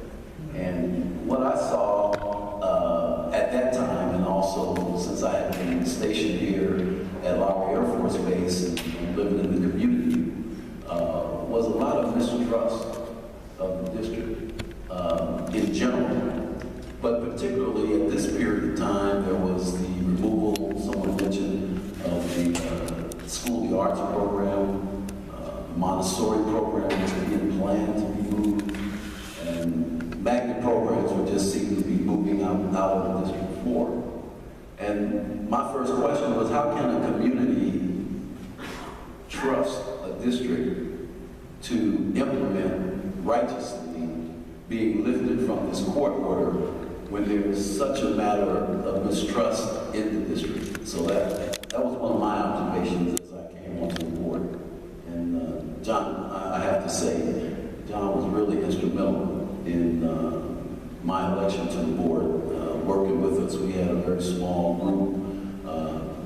I wouldn't even consider running for elective office today. I think our whole campaign was $7,500, and $2,500 of that was in kind. So we managed to get it done.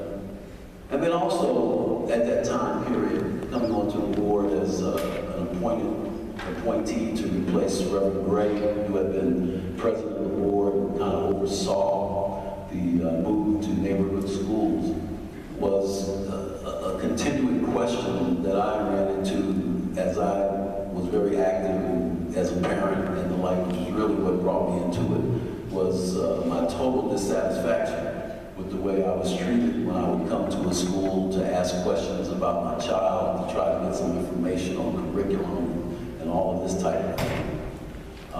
Was this constant question in the community about whether or not their representation was truly interested in their concerns.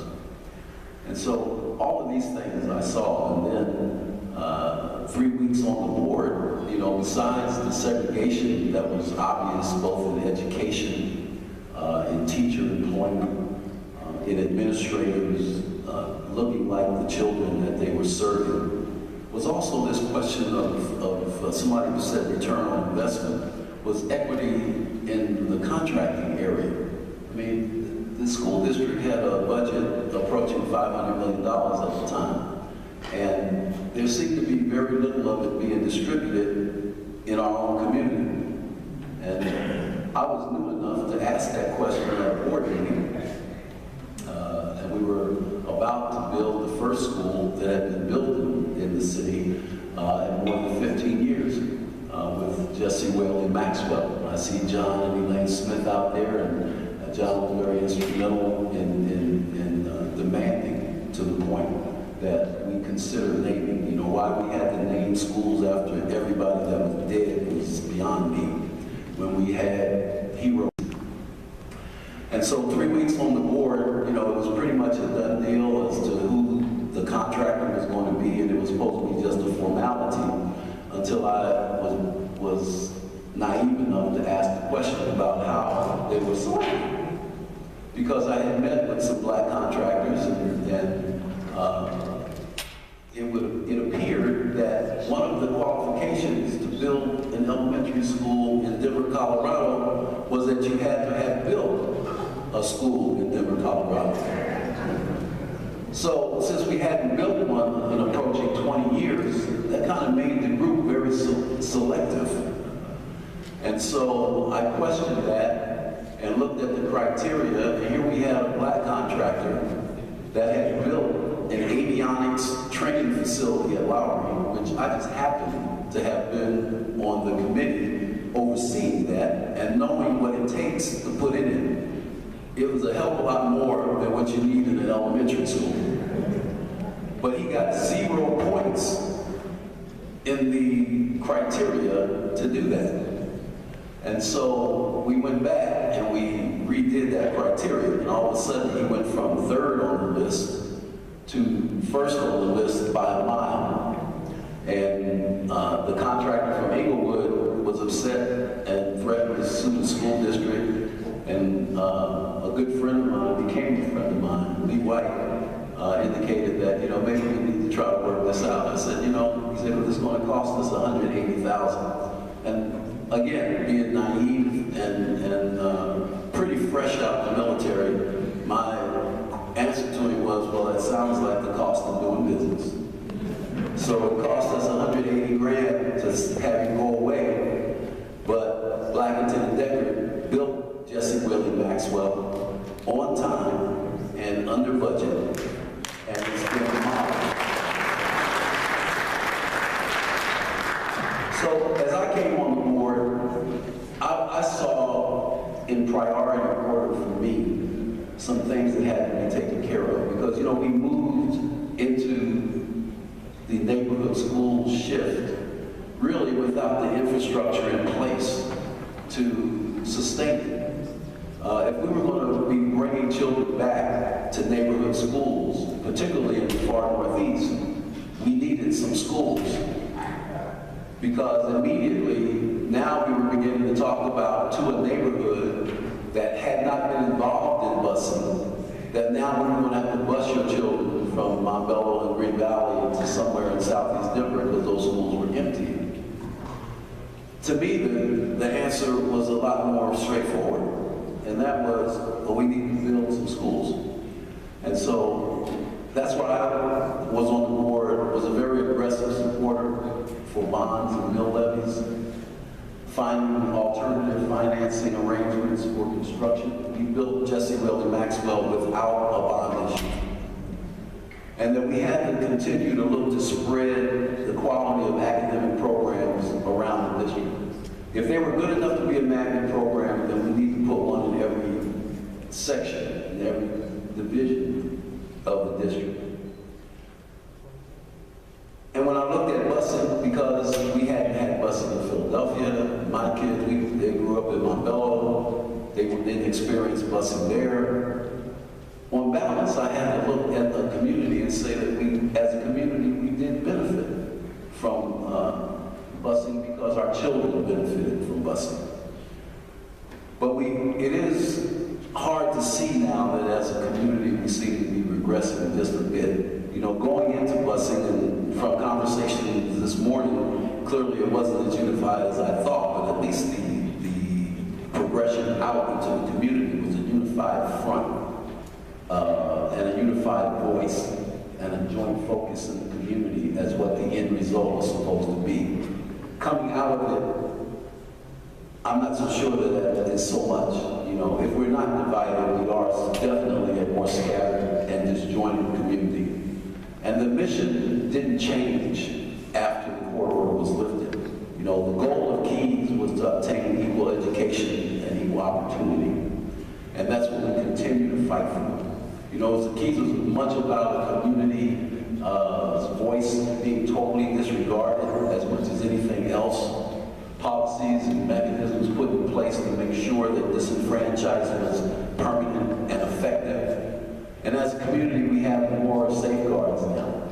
And it's incumbent on us that we continue to work to impact decisions.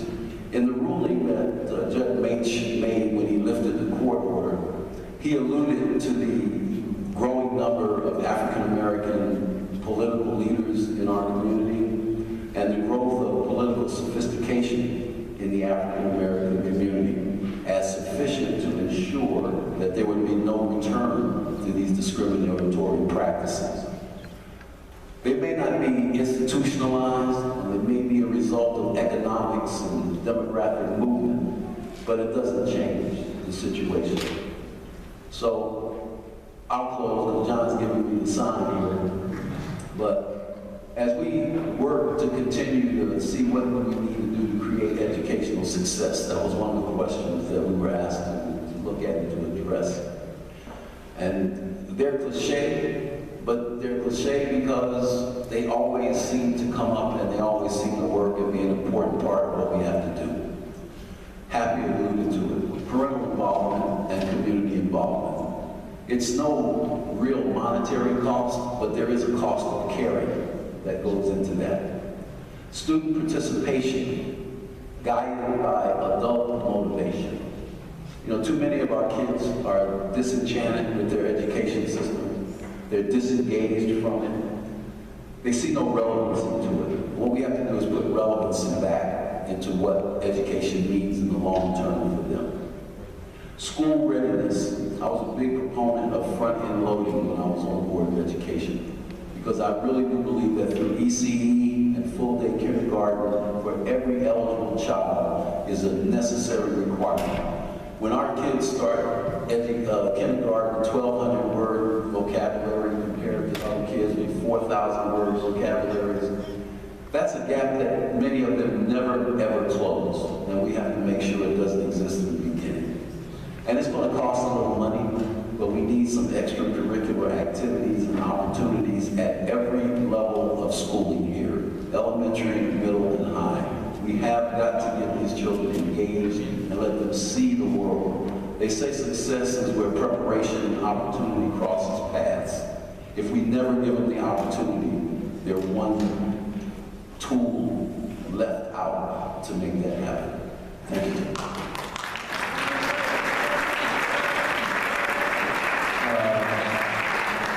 Thank you, Reverend Milton. We're going to take one more minute before we break. I'm going to give that minute to one of my son's favorite teachers. When we first went into Mitchell, President Henry Wilson was the lead teacher there. And last week, sort of preparing for this, one of the things that I read is Education in the United States. Talk about after the Civil War, that there was a commitment to change the literacy rate amongst African Americans. Because as you know, the Black Code meant just a lot of teaching Black folks how to read and write. So coming about the war, a lot of us couldn't read and write. So what the Freedmen's Bureau did was commission 30,000 teachers to go into the South. 30,000 teachers. The illiteracy rate went from 0 to 50%. Shows what a commitment could do and a will could do if we want to do that. And so with that, talking about teachers, I'm going to segue back to my son's favorite teacher, President Mike West, who will take a minute to share something that she's told me. If you let me share this, I'll go change one of your son's grades because he was the second grade. So having said that, President, take your time. John, you kind of threw me a little curve when you asked me that one question, but thank you. I talked to Sharon, it's better in contrasting some things that happened when I started that's happening now. And I just want to bring that to you because that's basically what I was going to do. I'll talk fast. I taught all three of his sons, actually. But SB 191 was the African American black staff nightmare because teachers and staff were walked down like criminals. And now there are very few role models like these principals in schools now. We need to change that and impact on Johnson in the legislature, that it needs to be some equity strands in that. We're talking about equity, but it's not happening in DPS. Yeah. Now I have to tell you that during my time, you were just moved. You didn't have any say over moving. The other thing that happened, that you were given indefinite unpaid leave, like these teachers were, not knowing why you were on leave, and particularly if you were very outspoken, you were targeted as an African American, I have to tell you. Yeah.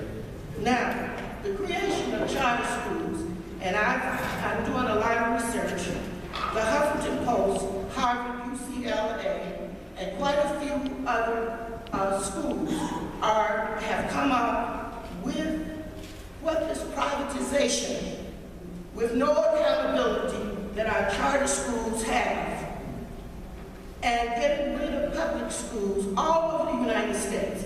And if you will pull this up on your computer, the Huffington Post will tell you that 36 states were represented with Arnie Duncan, who turned his back on me when I wanted to talk to him about what was going on in our schools. Because our schools, they were fractionalized when I was in there. You wanted one side, red line. Now, kids are being busted in within a district, far northeast and northeast.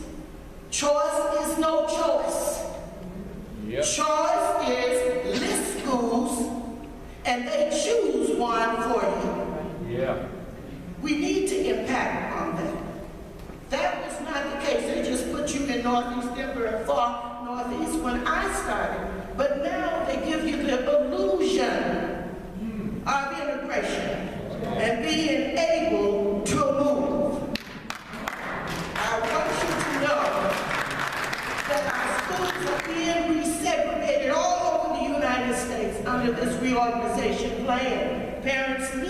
know this, that our kids are sent to certain schools, which is going to guarantee, I bet you, I might not even be here, that our children will again get inferior education.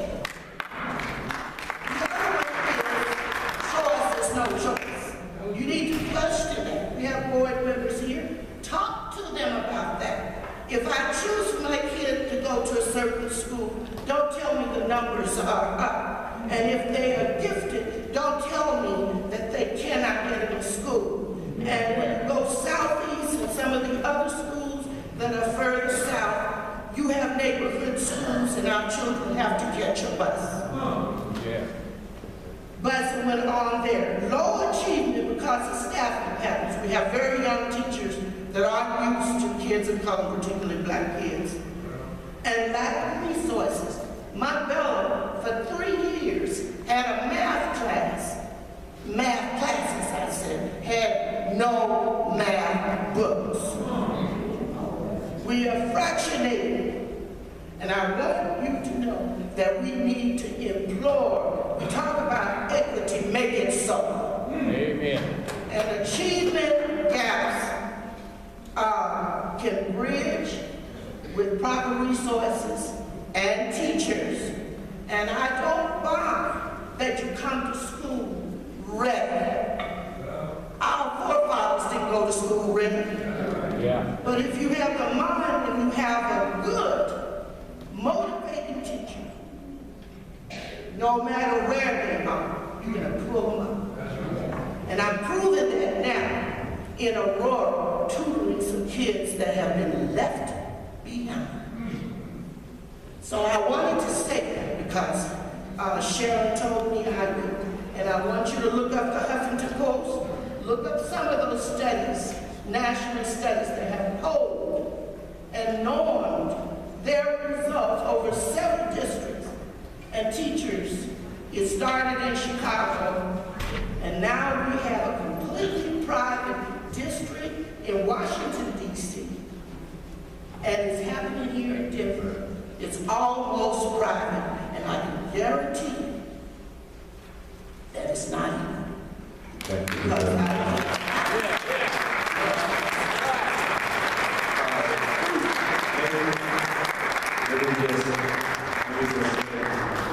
When my son came home and used to tell me that I have a great teacher, now you see why. But was that I have my classes or a master teacher in our midst.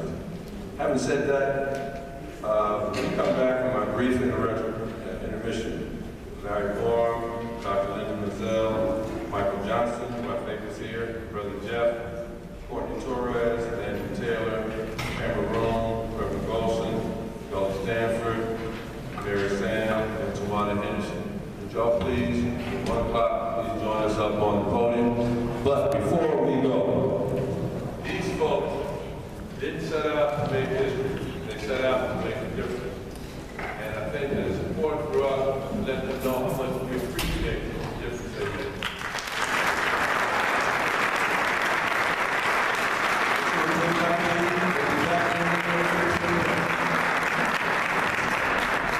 Larry Moore, Dr. Linda Mazzell, Senator Mike Johnson, Brother Jeff Ford, Courtney Torres, Tamara Rome, Brother Stanford, Mary Sam, all faculty here. Everybody, Kevin Patterson, anybody? Good. These folks will share some thoughts on what they've seen, what they see, where they think we might be going. Similar to the book format that that's had, we give each a couple minutes. Hopefully we'll have enough time. We might be able to come back, go through, and engage in a little bit more of dialogue with and against each other. Not against each other, but using that example, Brother Artberry disagreed with Senator Ross on a couple of things. We also want to clarify a couple of things. And assume that in this, something like that will happen. So, Sharon, if I might, I'll pose the first question to Larry, and then we'll go from there. Okay? Larry Gorham, you've been a soldier for the cause for many years.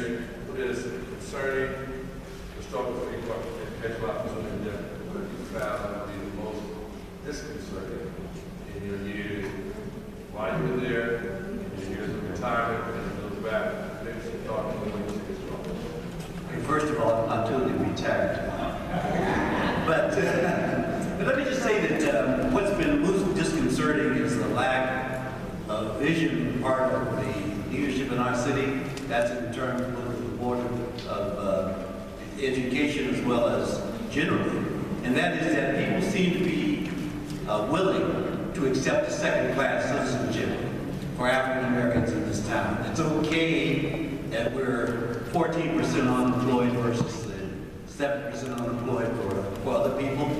It's okay that our kids are not doing well in school, that we have an achievement gap. It's okay that we're not creating the kind of leadership in our town that we could have if we had everyone participating. So the most disconcerting has been the lack of vision, the lack of responsibility. I think the other thing is to say that people want to blame the black community. They want to blame the black students. We have a lot. I thought that the little cartoon that you showed prior to the last session was very instructive. You got kids who don't believe. You got a whole generation of black folks, and perhaps several generations, who don't believe that what we're doing is going to make much difference. And I think sometimes we buy into the idea that this society is not going to be any better for us. I think that if you look at the Obama phenomenon, the President Obama phenomenon, you know that the black people are given something they can believe in. If black people are given an opportunity to participate, if black people are given the kind of respect and the kind of involvement that we want, that's fair, that's equal, that we will participate. We will get out there and do our part in terms of making the situation work. One of the things that happens in our community is we tend to think of education as one of those industries that doesn't have anything to do with the economics of our community, doesn't have anything to do with the politics of our community, and doesn't have anything to do with the social status of our community. And let me tell everyone here that it is all of those things. We're talking about a huge bureaucracy here, $1 billion+ per year, that should be, as many millionaires said, being shared with our community. We want our fair share. It should be shared with our community. The business opportunities, the job opportunities, the political opportunities are all, should also be available to black folks. And I want to commend Rita Lewis and Courtney down at the end here on trying to bring the NAACP back into the forefront of educational efforts because we need advocacy. Right now, more than anything, I think, we need advocacy, we need involvement, we need a willingness to take chances, to stick our neck out, make people mad at us, and tell the truth, because unless we look at this as a comprehensive, education is a comprehensive challenge to us as a black community, we're not going to make the progress that we need to make. So I challenge, again, as I have, I challenge us to push and advocate, and I challenge the leadership in our community, and that's both at the board of education level as well as the city and government and the governor's level, to see to it that a second-class citizenship for black people is not an option. We ain't buying it. We're not going to buy it. We haven't. And we can win this battle, but we got to fight real hard.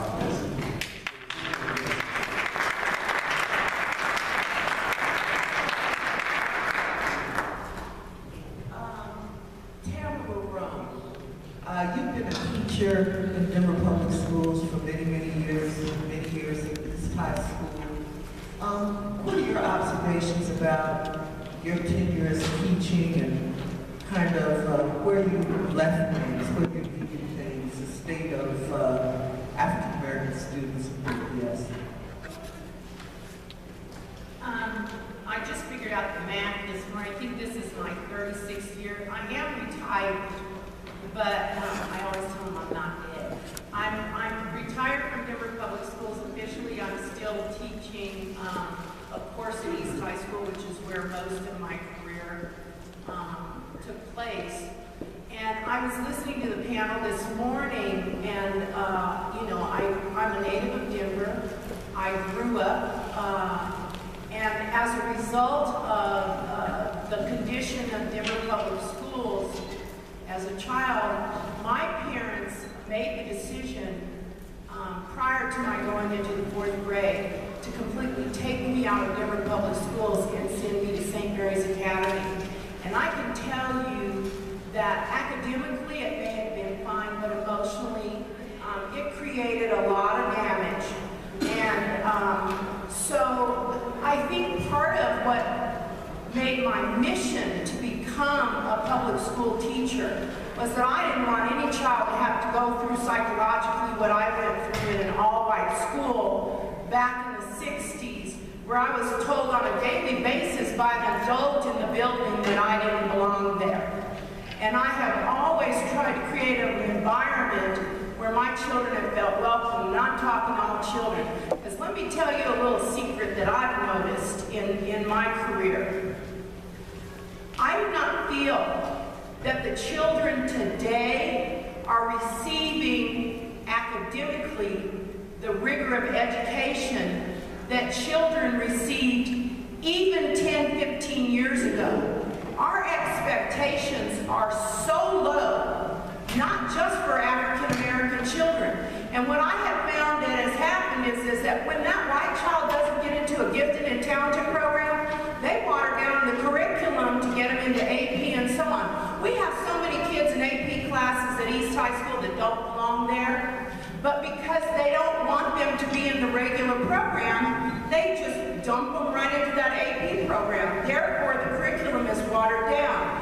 And our children are not being recognized as gifted. This is still going on, and it's ridiculous. Because the key thing is, for kids, period, is expectation.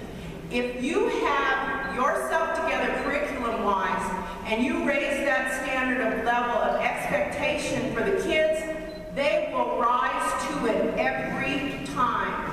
I have had kids, I do not accept late work. You will email it to me, you better find a neighbor, but you better get it to me before midnight, the night that it's due. And the parents will try to come up with the kid, and the kid will just say, Miss Roan doesn't play that. They rise to the expectation. We are the only country in the world that thinks bilingual is a bad word. I do a lot of service activity in Western Africa. I have kids in Western Africa that don't have a book for every child. They don't have a book for every 10 children, but they speak 6 and 7 languages. They are happy to go to school because the expectation is there. And some of them don't even have a desk to sit in. But our children don't have that level of expectation. And this is not a parent problem. It's not a child problem. It's a community problem. This is all of us together, not just parents. We're not here to point the finger. And I tell you, I sit on these panels year after year after year. We talk the same thing over and over and over again. And I'm really greatly tired of it. We need high expectations. We need access. We need equity. We need opportunity. If we have those things, all kids will do just fine. We are in a global environment. We have watched with the election of this president a group of people who are willing to destroy this country rather than to see that man succeed. We are doing that with our children in schools. And what's happening is, it is so true, because when one fails, we all fail. And to me, it's worse. It's not better, which is why I haven't let it go completely, because my buy-in is not that principle. My buy-in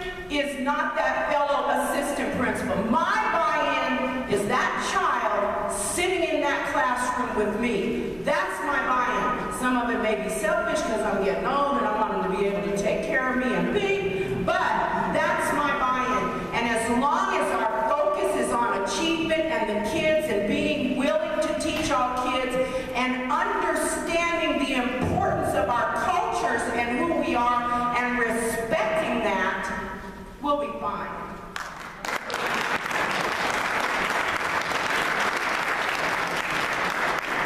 I have another long-time teacher down there, Mary T. Sand, who's never without words and wisdom. So Mary, can you just share with us some of those things that cause you the most concern at this point in time?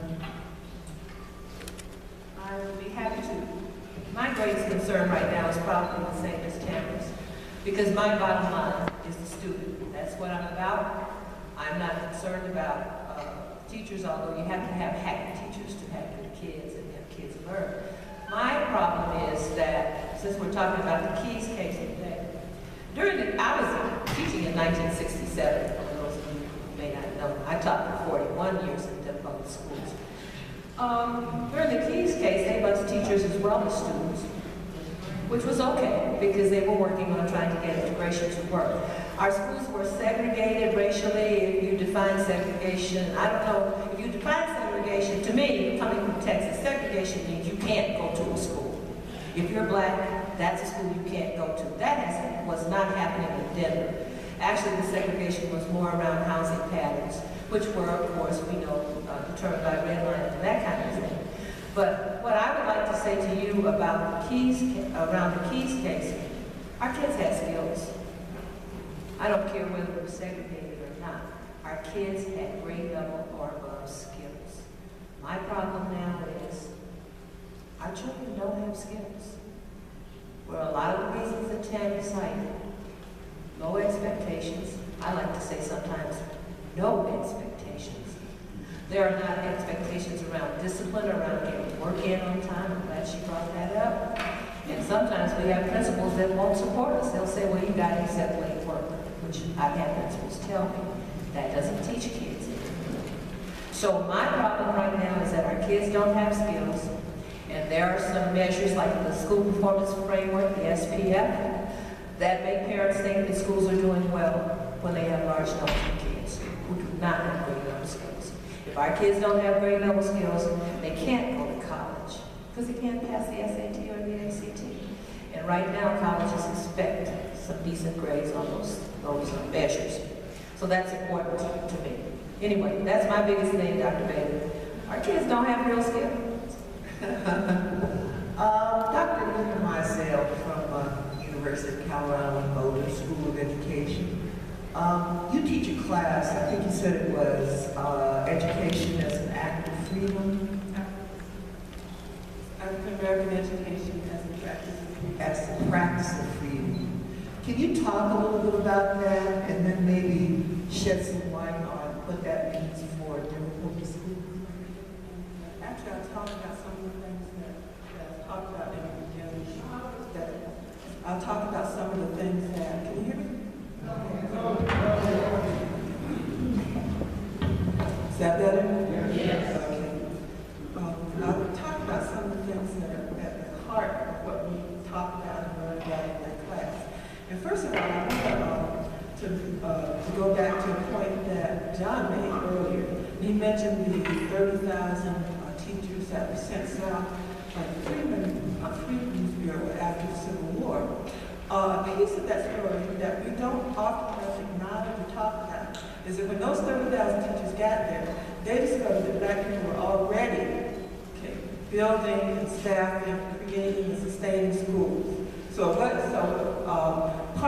the discourse, even now in the 21st century, is that education was something that was given to us, not something that we created, maintained, and fought for, and built ourselves.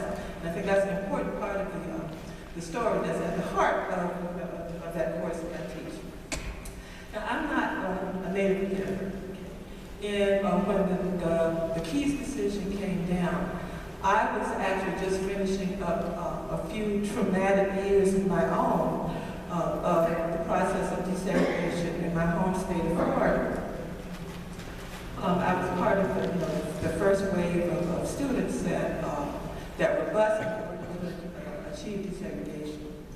And it's, again, I think it's important to talk about my experience prior to that high school experience. Up until high school, I'd gone to segregated schools, that is, schools that were located in African American communities, segregated African American communities, where the vast majority of the students and the teachers were also African Americans. But from the very first day that I stepped into a school, it was into a bright, shiny new school.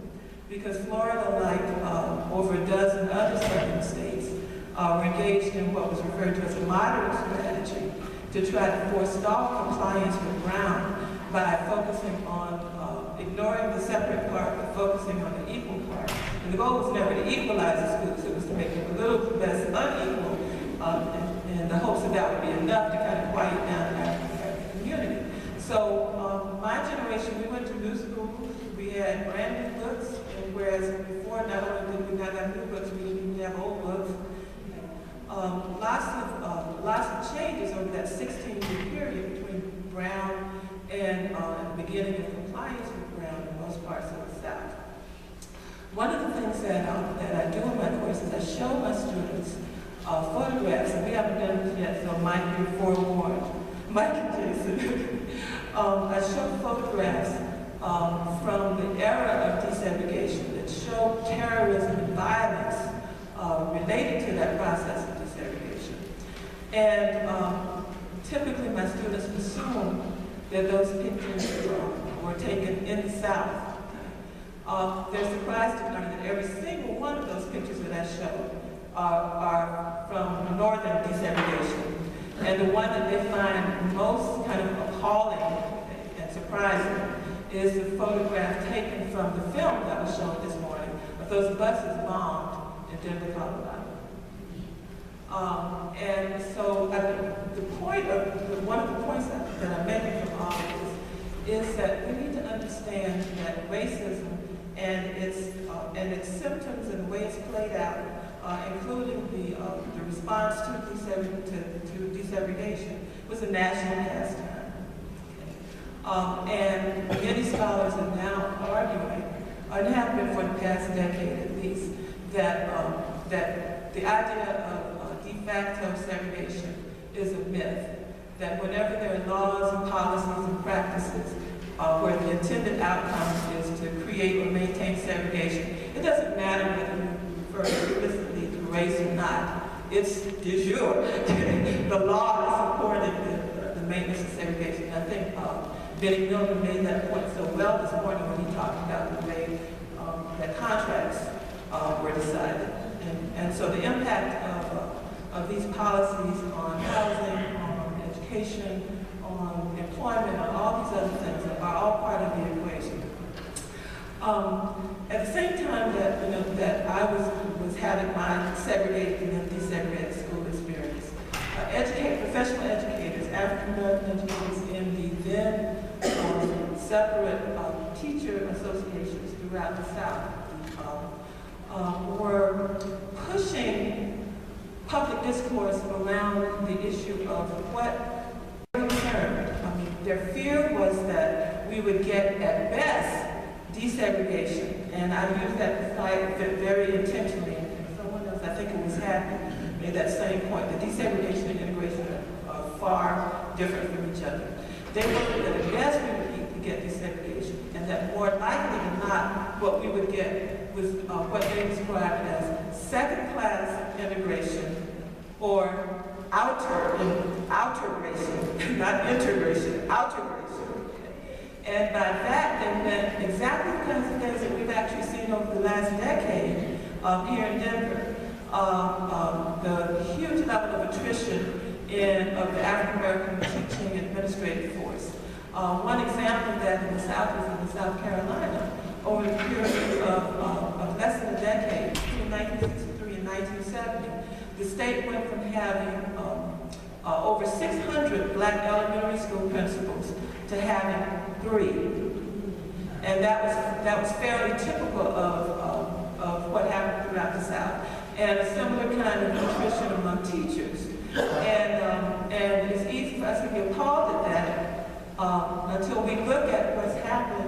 among the African American teaching force in Denver over this past decade, where the numbers look pretty, the percentages look pretty similar in terms of attrition. Another last point, and I'm trying to keep this short, and thank you for bearing with me.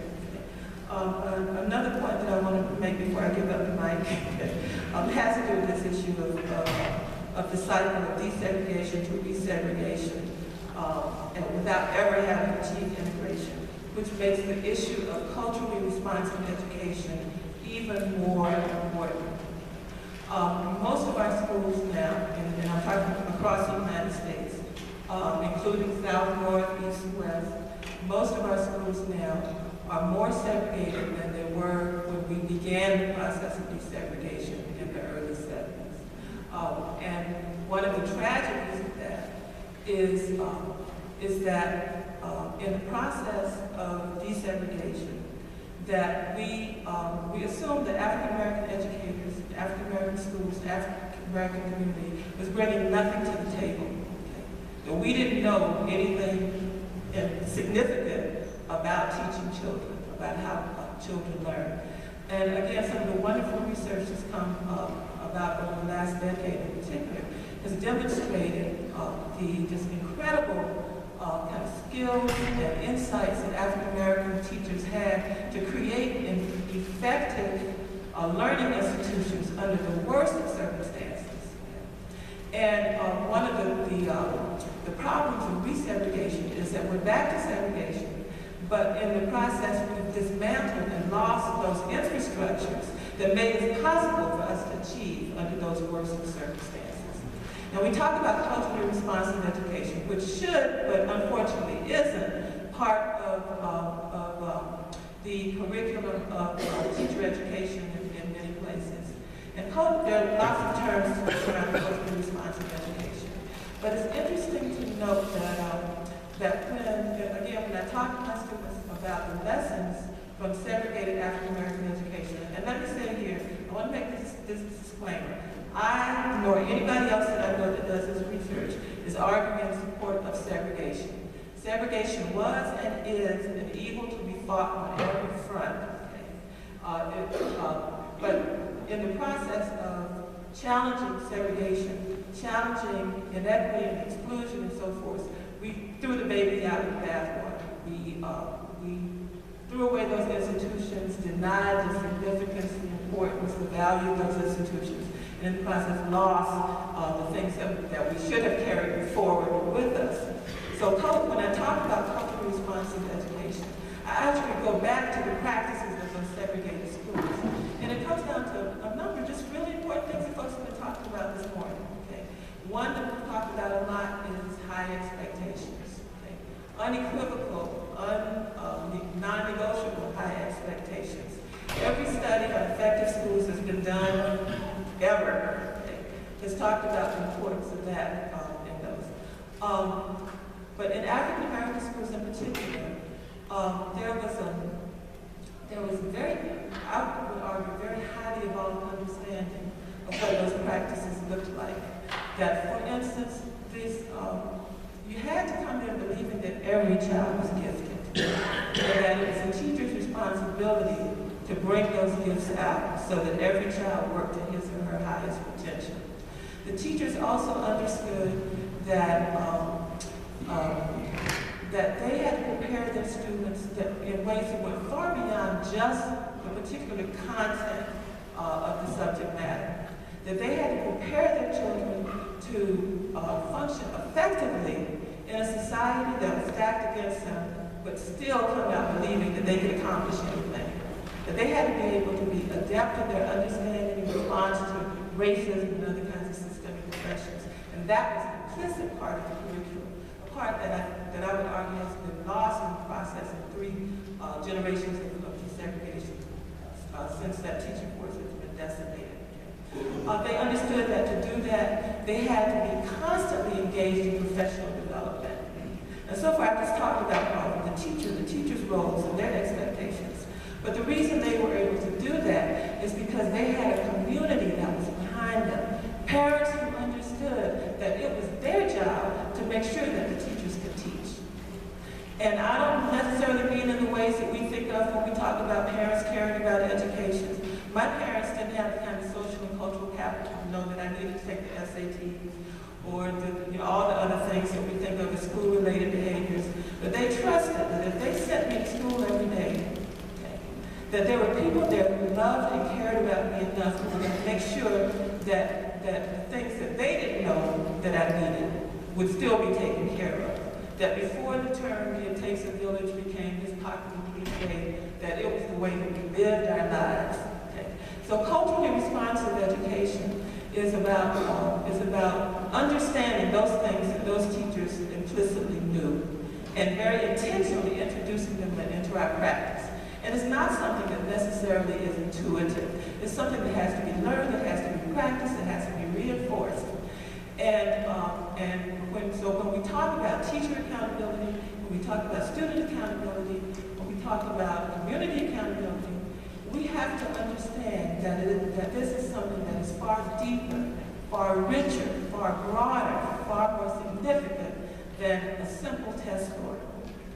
That achievement is, and we have allowed the gospel of high-stakes testing to take over the conversation about what high-performing schools look like.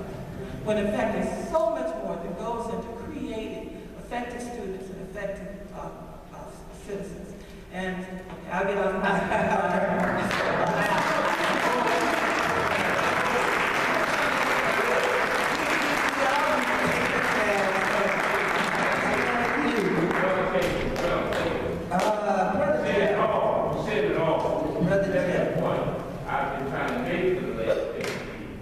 Yes, they are very, so right, let me tell you, this man was my teacher in 6th grade. And I'll never forget his tall stature walking through the halls. Everybody was scared. But he always has said what he means. But I want to turn to Brother Jeff now, and as a young person who's moving in our community, what are those things that you're hearing from the young parents that you deal with on a daily basis about what's going on, but more so, what is it thinking about what we should do at this point as a community in this post-desegregation landscape? First, I want to say thank you for having me, and thank you for this award for the 5 Points News. We certainly appreciate it.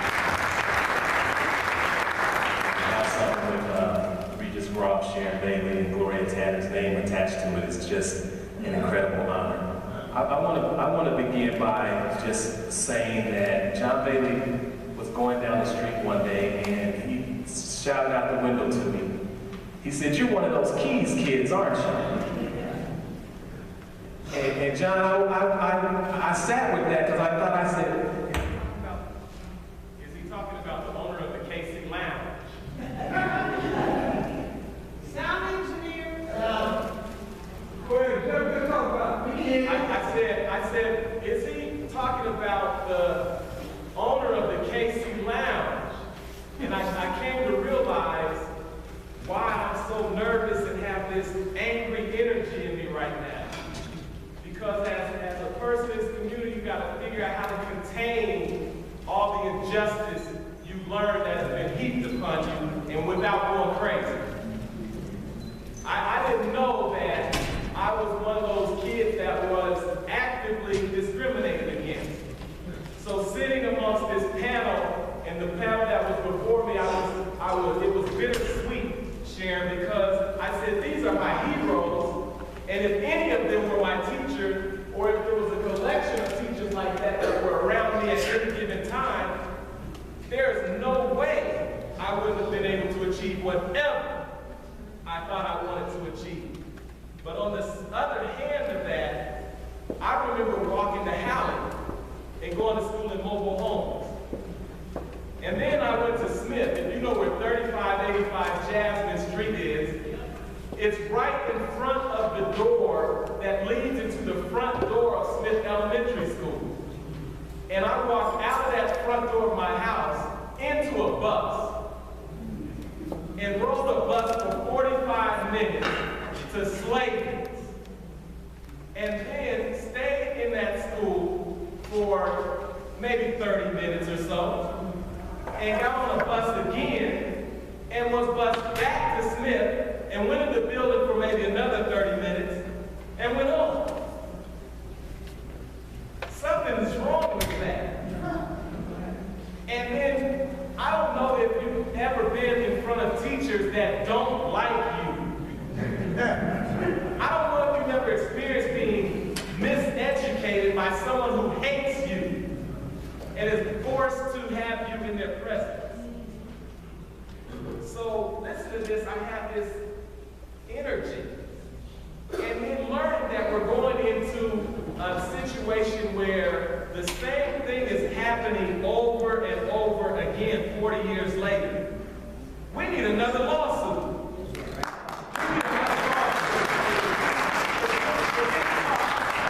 Sue them. Somebody, sue these people. They are killing our children each generation, and some of us are going to make it. I know how I made it because we had a strong community in place. We had a community. Today, there is no geographic black community anywhere. It doesn't happen. And so, what I'm hearing from parents and students sharing is, what the hell is going on? These people don't want to educate us. They have sold education to the highest bidder.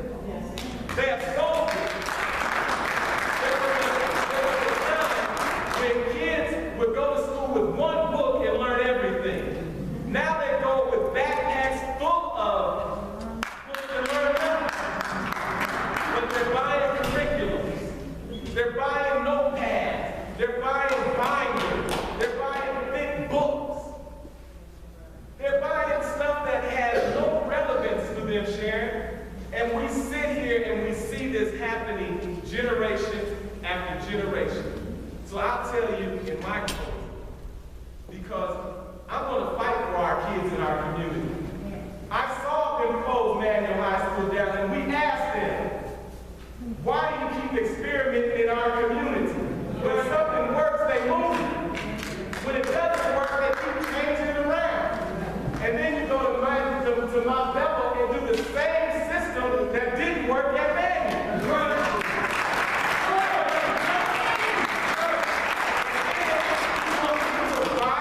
Or co-sign it or sound angry about it, I'm just pointing it out. It ain't working. That's right. It's not going to work. And I don't care what kind of lipstick you put on it. It's not going to work. Come on. And you can be sharing. 20 years from now, we'll be saying, 40 years when we had this panel, what happened? Because Senator Johnson, we had a meeting, and he's going to tell you the games that get played in the name of education, and it is not free. Here's my recommendation. Why in the world do we have a system, I just learned this at one of the debates, that DPS has more employees than the city and county of Denver has in the city? Did you know that? No, sir. You never hear DPS say they're broke. No. They just say the system is broke. Well, isn't that interesting? Come on. Why do you have a volunteer school board? Why don't you pay them? Because if you have volunteers, it's elitism. You got to have money to volunteer. Pay the school board.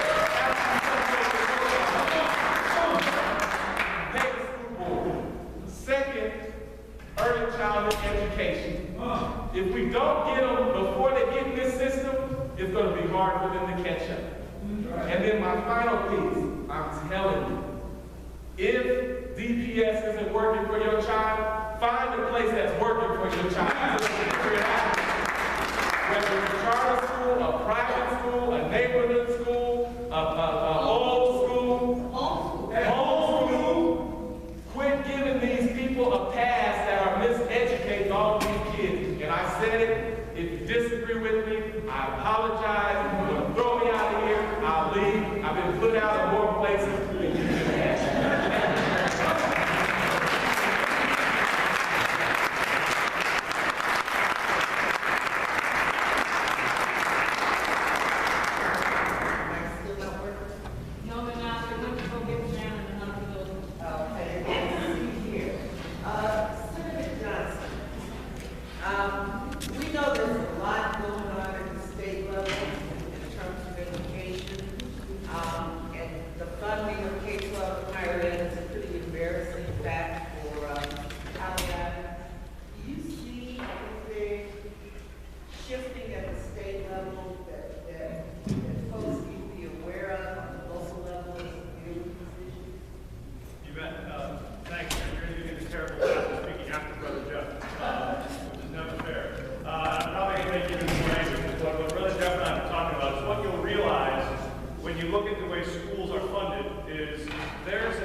in this city who want to graduate from college, the worst state in America is not Alabama, it's not Mississippi, it's not Tennessee or Georgia or Arkansas. It's where you're sitting right now. It's Colorado. And so, in the same way, Sharon has done so much work on talking about, it is significant that Keyes was the first ever desegregation case outside the South. First case ever outside the South. Where was it? Right here. People believe that the civil rights movement was something that happened long, long ago in a state far, far away. The reality is this is a fight that's happening right now.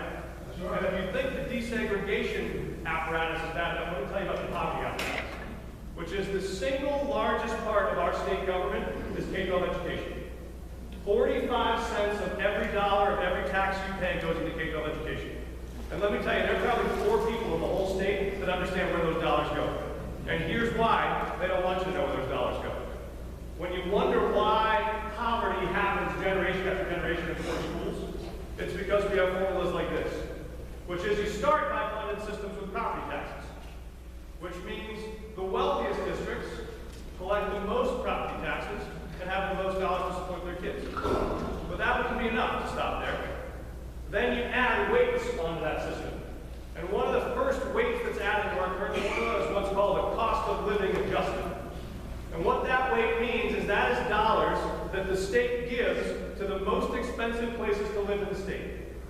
So if you live in Aspen, or you live in Telluride, or you live in Boulder, we give you more and more money in the state formula to compensate for the fact that it's hard to live there. Now then, let me tell you how much money we spend on that. That factor alone, $1 billion. $1 billion to subsidize the wealthiest districts in the state. Now we also have a way in there to subsidize kids who are at risk, kids who are poor and are coming to school but not well fed, families working 3 or 4 jobs with these additional supports. Do you know how much money the entire state of Colorado spends in the formula on that weight? $200 million. 5 to 1. And then you take the wealthiest districts that have the highest amount of property base, and they actually pay the lowest property rate. So if you lived right now in Aspen, you would be paying 1/10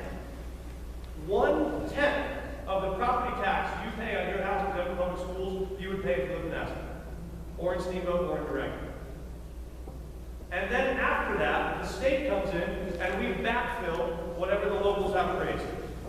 And so what happens to add insult to injury is then we come into a place that already is one of the wealthiest places in the state. We're already giving $1 billion in subsidy to. You're already getting more than the tax rate for districts in the state. And then the state backfills 75% of your total cost. You go to the poorest parts of the state, you go to the San Luis Valley, those folks are taxing themselves at the single highest rate allowed by law. 10 times what the wealthiest districts are taxing. And after they do that, they're only getting 20% of their costs covered by the state. And then if that were bad enough, to go to Jeff's point, we have a system that says, here's what we'll do. We will say every kid in Colorado on October 1st is worth $6,000. So whatever you can do to get in the door on October 1st, give them an iPad or an ice cream sandwich, or just send someone out and grab by the ear and bring them in, we'll give you $6,000 for every kid in the door on October 1st. We will give you $0 every other day of the year for that kid. What does that mean, Larry? If we got 14% unemployment, and somebody loses a job and has to live with grandma, so they're moving from Denver to Aurora, and now that kid's walking into your school in January or in February, they're walking in the door, and that teacher and that principal are seeing that child, and they're never going to $1 for that kid. Which means when you talk about, do you think a kid doesn't feel that? Do you think a kid doesn't feel when they walk in the classroom and they're not wanted? It's because we have a financial system that makes it impossible to actually give those kids dollars they need. And so, I don't believe there are any bad people in the system. But what we have done is systematically, over the course of 50 years, we have built a perfect inequality machine. We have built a K-12 formula to make sure every year, if you want to know who the 20 lowest performing districts in Colorado are, I can tell you. All you got to do is tell me which 20 districts have the highest rates of poverty and the highest rates of kids that don't speak English. You give me that data, I can give you a bet so certain Vegas wouldn't let you make it. And so if you want to change that, what you have to fundamentally do is you got to change the formula, which is what we're going to try to do this year. We're going to run a bill to change this formula. We're going to say our biggest investment in this state ought to be the kids who need us the most. And those are the kids that are at risk of poverty. Those Those are kids who are learning English as a second language, and those are kids that are in the poorest districts with the least resources. And we want to make sure that every kid counts every day in this state, and that we fund full-day kindergarten, which we don't fund right now, which is a catastrophe. And we fund early childhood, and Joe, finally we've gotten us to the point where we'll do this. We'll fund early childhood for every 4-year-old that needs it. So we start to make an investment that will actually turn this around, so you have a system that says we actually value most above all the kids that need us most. The greatest of us is nothing until the least of us is something. Right now, it totally does the opposite. We ought to be embarrassed about that, and we ought to fight to change it. We'll plan on doing that.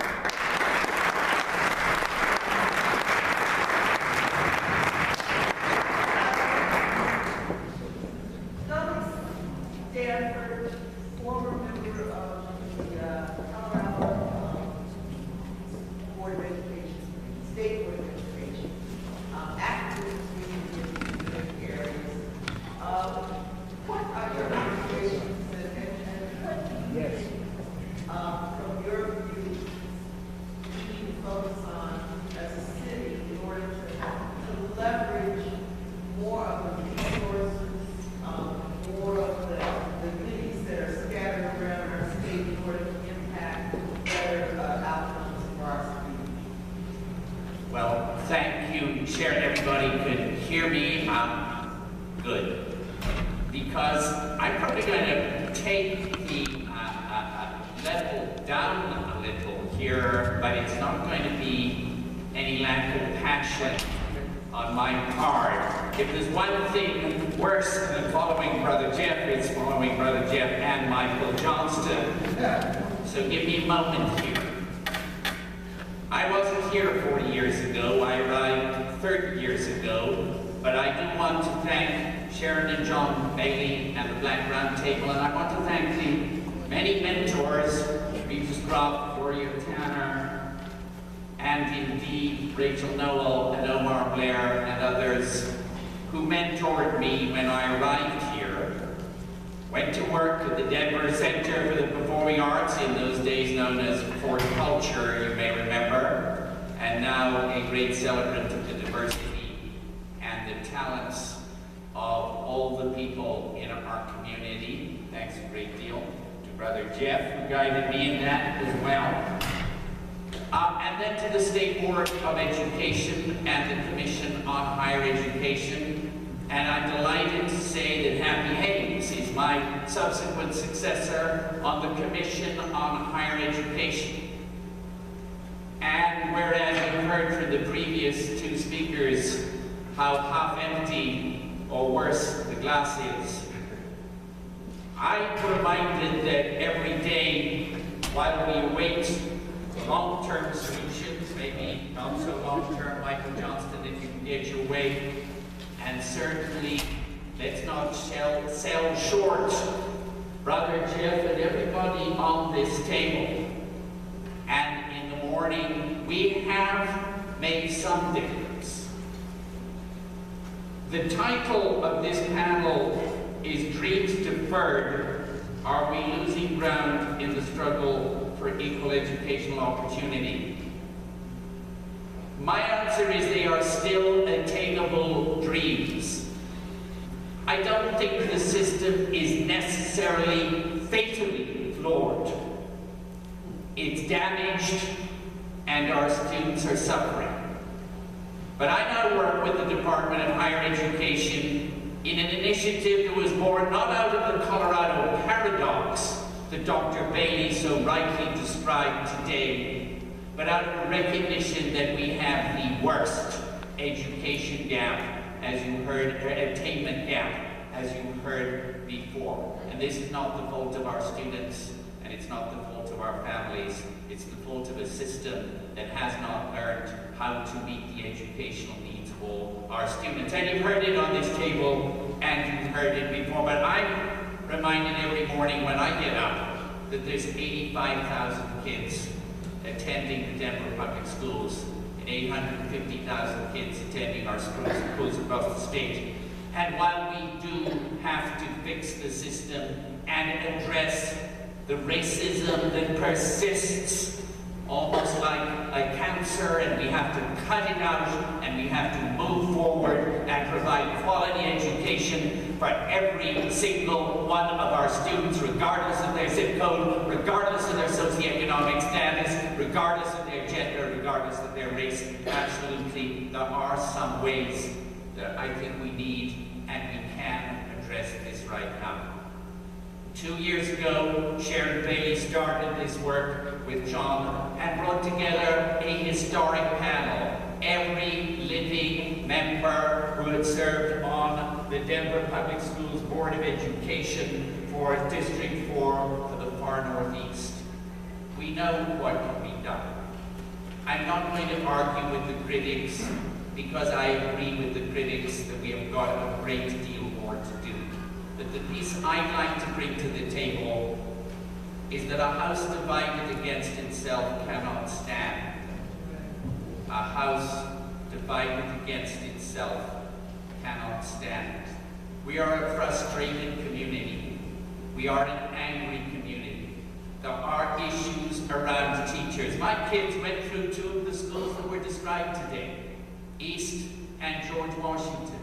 I was around, Larry, when the business people of Denver brought the complaint to the Commission on Civil Rights, and you'll remember that.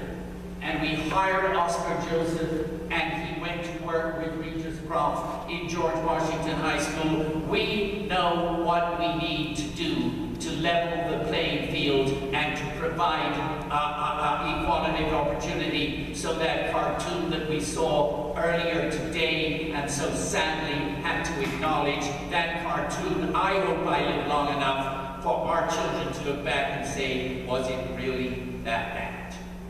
So what are we going to do? The question was what resources, and thank you for allowing me to give a slightly different perspective, because I'm optimistic. I'm an immigrant. My family had the opportunity to become Americans. I believe we can do this in Denver, Colorado, for every one of our students, whether African American, Latino, Native American, Asian Pacific, or Anglo. I really, really believe we can do this. And here's what I bring to the table. Beyond what happens within the school days, and God knows the system needs to be improved, and God knows our schools need to be improved. Beyond what happens, we have such remarkable resources in the community.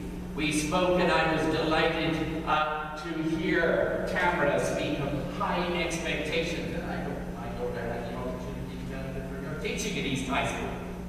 But beyond that, we have relationships. In this room, there are people who have community-based organizations, like the Colorado Association of Black Professional Engineers and Scientists, like the Links, like the Rowers, like the fraternities, like the African American Leadership Institute, who work in East High School to make sure that East High School is not 2 schools. One for the affluent and those who are going to be successful, and one for those who are presumed to be streamed away from success. But we did hear from Dave Easley today, we heard from Happy Haynes today, we heard from Sharon Bailey today. You can succeed in our schools regardless of your background, regardless of your race, regardless of your zip code, regardless of your affluence. I put it to you that this house must come together, and maybe the way we can bring us together is connect with those community-based organizations, because paralleling the expectations that we must not lower, perhaps the only thing that George Bush ever got right about the soft bigotry of low expectations, perhaps, but let's reach out to our community-based organizations. Let's give a footing to the Black Round Table to reach out and connect to those caring adults. Let us balance relationships with rigor and relevance, and then I believe all of our students can embrace this opportunity. Let's reach out to the foundations and make sure that they invest in institutions, organizations like this, which reach out, and while we are fixing the system, are reaching out to our students and helping every single, I'm a hair student here today, every single one of those young women in the rowers I know are going to succeed. Let's come together and make this happen for all our students.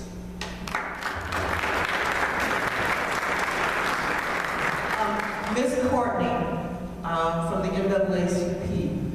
The NAACP released a report or a plan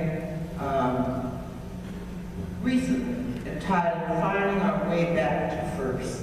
And they made a series of recommendations about what we do as an African American community and the community at large nationally to address excellence in education and equity in education. Would you briefly tick off those areas and tell us what you're doing locally related to that? All right. Thank you, Dr. Bailey.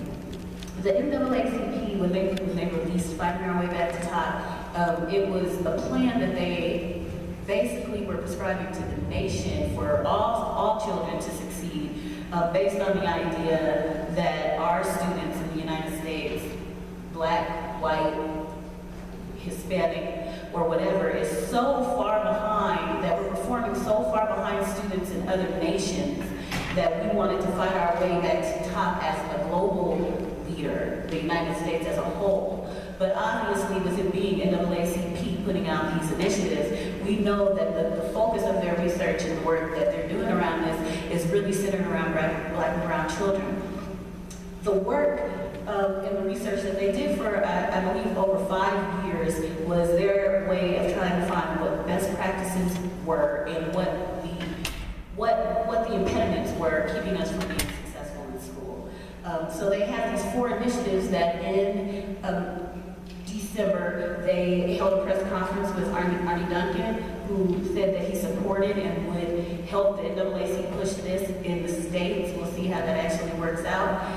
And what the plan asked for is for each state education chair in the NAACP to begin to mobilize around 4 areas: improving pre-kindergarten preparation, teacher effectiveness, having a hand in and a better understanding of where our funding, how our funding is allocated, and extending learning time for children in the school day. So I've heard a few people talk about the things, really specific things around pre-kindergarten prep. So being more stringent, having more regulation around even home daycare. So you're not just dropping your 2, 3, 4-year-old off at somebody's house and that person is feeding and coddling them all day and you get them home and they're not learning how to read. They're making sure, the idea is that we make sure that there are literacy standards and these people are prepared to teach the children before they actually make it to kindergarten, so that when our 5-year-olds make it to the classroom, they aren't so far behind our more affluent counterparts. As far as the teacher effectiveness, we want to make sure, obviously, that the teachers that we're putting in our classrooms are ready and prepared and informed to work with all students. But in regards to our community, the work to talk to the point of what we're doing here locally, we have decided that of these 4 initiatives, that is the one that we will concentrate on as the city of Denver and as a Colorado, Wyoming, Montana district or region. We want to make sure that cultural effectiveness and cultural competency is something that we rally around and push in our legislature, and that we start to really understand what that means outside of what you're teaching, the curriculum, who's teaching it, the hiring practices, who are they letting go. So everything that really involves the cultural competence and the cultural sanctity of a group of students in a building, that we understand that we are pushing for that. The next would be the allocation of funds. And I learned something today from Mr. Johnson. I didn't know a lot of the things that he talked to us about. Most of that is around making sure that the money goes to the people who need it the most, that our students who are sped, if they need extra money, give them extra money. If they're in poverty, they need more money. So making sure that we have an understanding of what's happening with the allocation of funds. And lastly, extended learning time. Children in other countries like Asia go to school 6 days a week from 8 in the morning to 10 at night, and they are beating us in the science and the technology and the math, and we are falling further and further behind because we complain that our kids are in school from 8 to 3. So really just coming up with ways and alternatives if we cannot extend the school day, then we can at least have quality after-school programming where, again, it's not people just babysitting your kids till 5 o'clock, but your kids are getting extended instruction and literacy and things of those sorts. Thank you. Let's go back to please on the food again. Former school board member Kevin Patterson, currently Deputy Chief of Staff in the Governor's Office. Share with us what you like, but I'd also like to know what the Governor is doing now relative to education. I know we see a lot about the meetings that were going on around the state in relationship to education in particular. Where are we with that? You know, because in my view, those discussions are occurring with sort of the usual suspects and, you know, sort of an elitist group, and it never really gets down to the grassroots community, what's happening at the state level in particular. So could you give us an update? Thank you, Dr. Bailey. Can you guys hear me okay? There are a couple things that I think have happened in terms of a response from the governor's standpoint. One is we did TBD Colorado, where we talked about a number of different issues, one of them specifically being around education. And there were meetings that happened not in the Capitol, but they happened all over the state in a number of communities. We had thousands of people that were able to participate in that process.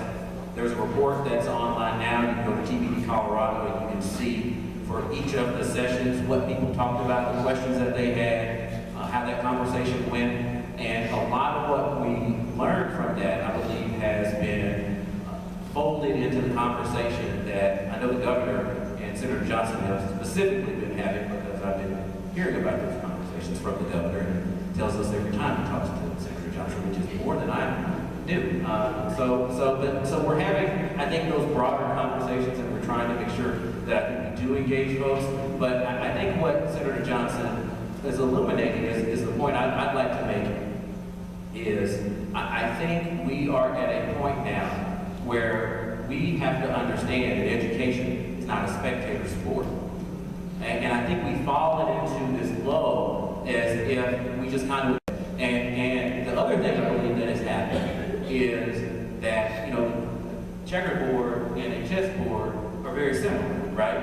You have the dark ones, you have either red or you have a lighter color, same number of squares, but it's a different game.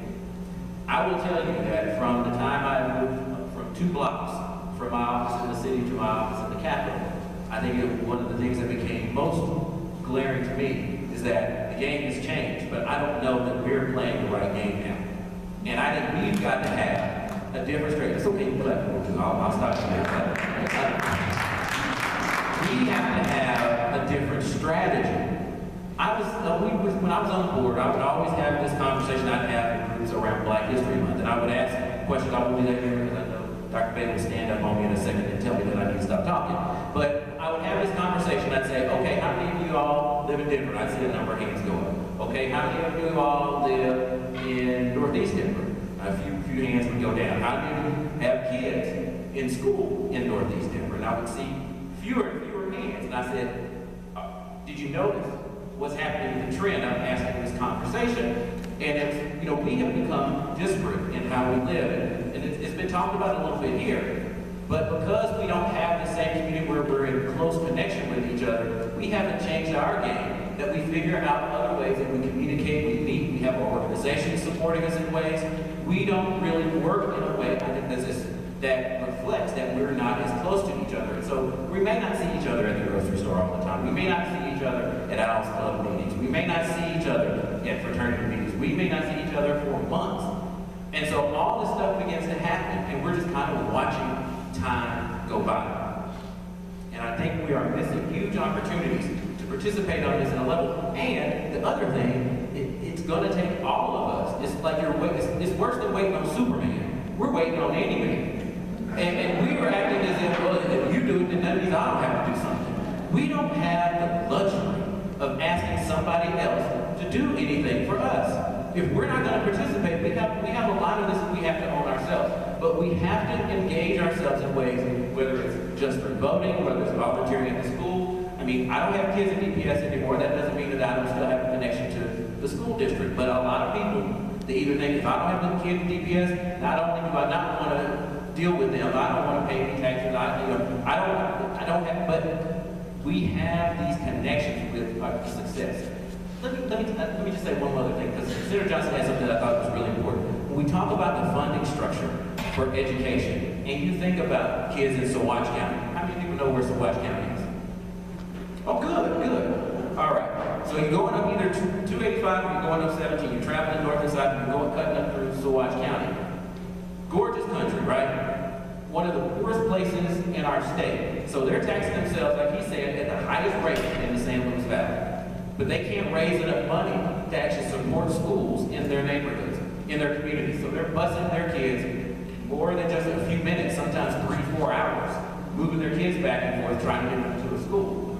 And the fairness that's taken out of our system of education, that Summit County, I won't name anybody in particular, but Summit County may not have to tax as much, and maybe they don't want their money going over there. So we're ended up having these conversations about, I got mine, you get yours. And I think we have to understand that that is not a conversation that really gets us anywhere other than keeping a caste system that we have as if we were India, alive and well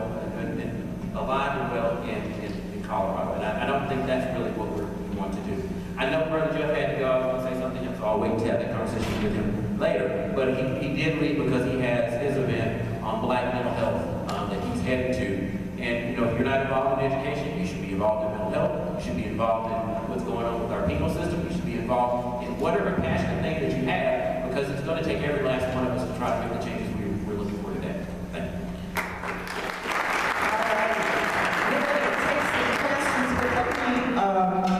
Say that we've got enough brain power in this room, in our community, to resolve any problem we need to. And what we don't have, again, Dr. Mizell talked about the infrastructure. And one of the things that we're missing as a community is an ability to do the research and the policy work, to be able to filter out the riff from the raft for our community. And one of the things that the Roundtable will work on is trying to develop that for our community. We need someone to translate what's going on in these various places so that our common parents, everybody can understand. We want to speak to every man and woman in terms of what needs to happen with education. And then we need to find a way, and again, there are some things going on in our community, like the Parent Institute. Are you still doing that at Sharon? But the concept is teaching our parents where they are, in church, wherever, how to navigate the educational pipeline. They need the tools, they need the information, and we're going to have to be able to come together to help them do that. And then we're going to have to find a way as a community to use technology, since we're so dispersed, to communicate, to raise issues. So those are some things that we're thinking about doing, but the road is long and the work is still hard. So we're going to take some questions. I want to thank, We're going to take a different approach. Okay. We have a short time period left in the school. So we're going to use this a little differently. I want to encourage you, any of you who have questions, ask them personally. Okay, number one. Ask them personally, number one. Number two, we have a very short window to clear up everything and get out of here. And so I ask y'all to bear with us just on that in terms of meeting our obligation to the school. If you have a particular question, please pull these people aside and spend a few minutes in the foyer with them. Lastly, I want to thank all the panelists. I want to thank everybody who came, gave up their busy time today. And I'd like to just leave you with a simple message. Go find Winter in America by Gil Scott-Heron. Look at the color, and you'll see the gorilla, and then in the background, you'll see Big Ben, the clock in London. All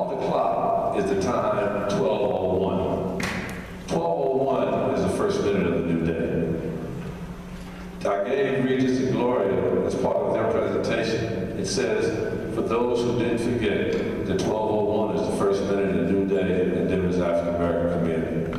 What everybody is talking about here, what Shannon's talking about, what many of you are already thinking about, is how do I make my own contribution? Let's think about 1201, first minute of a new day. It's the first time you get up in the morning, you think about what kind of contribution you could make. 1201, first minute of the new day. And so that's what I would like to leave with all of you. We don't have a lot of time for a whole lot of discussion. I just wanted to wrap up there, but I want to ask you, encourage you, you got a question for Kevin, you got a question for Mike, you got a question for Linda, you want to invite her to come present at one of your meetings of your organization, do that. But we don't have time to go into questions that I know will take us past 3 o'clock, and then we're going to then break our obligation, our contract, and I got to pay for that. So, having said that,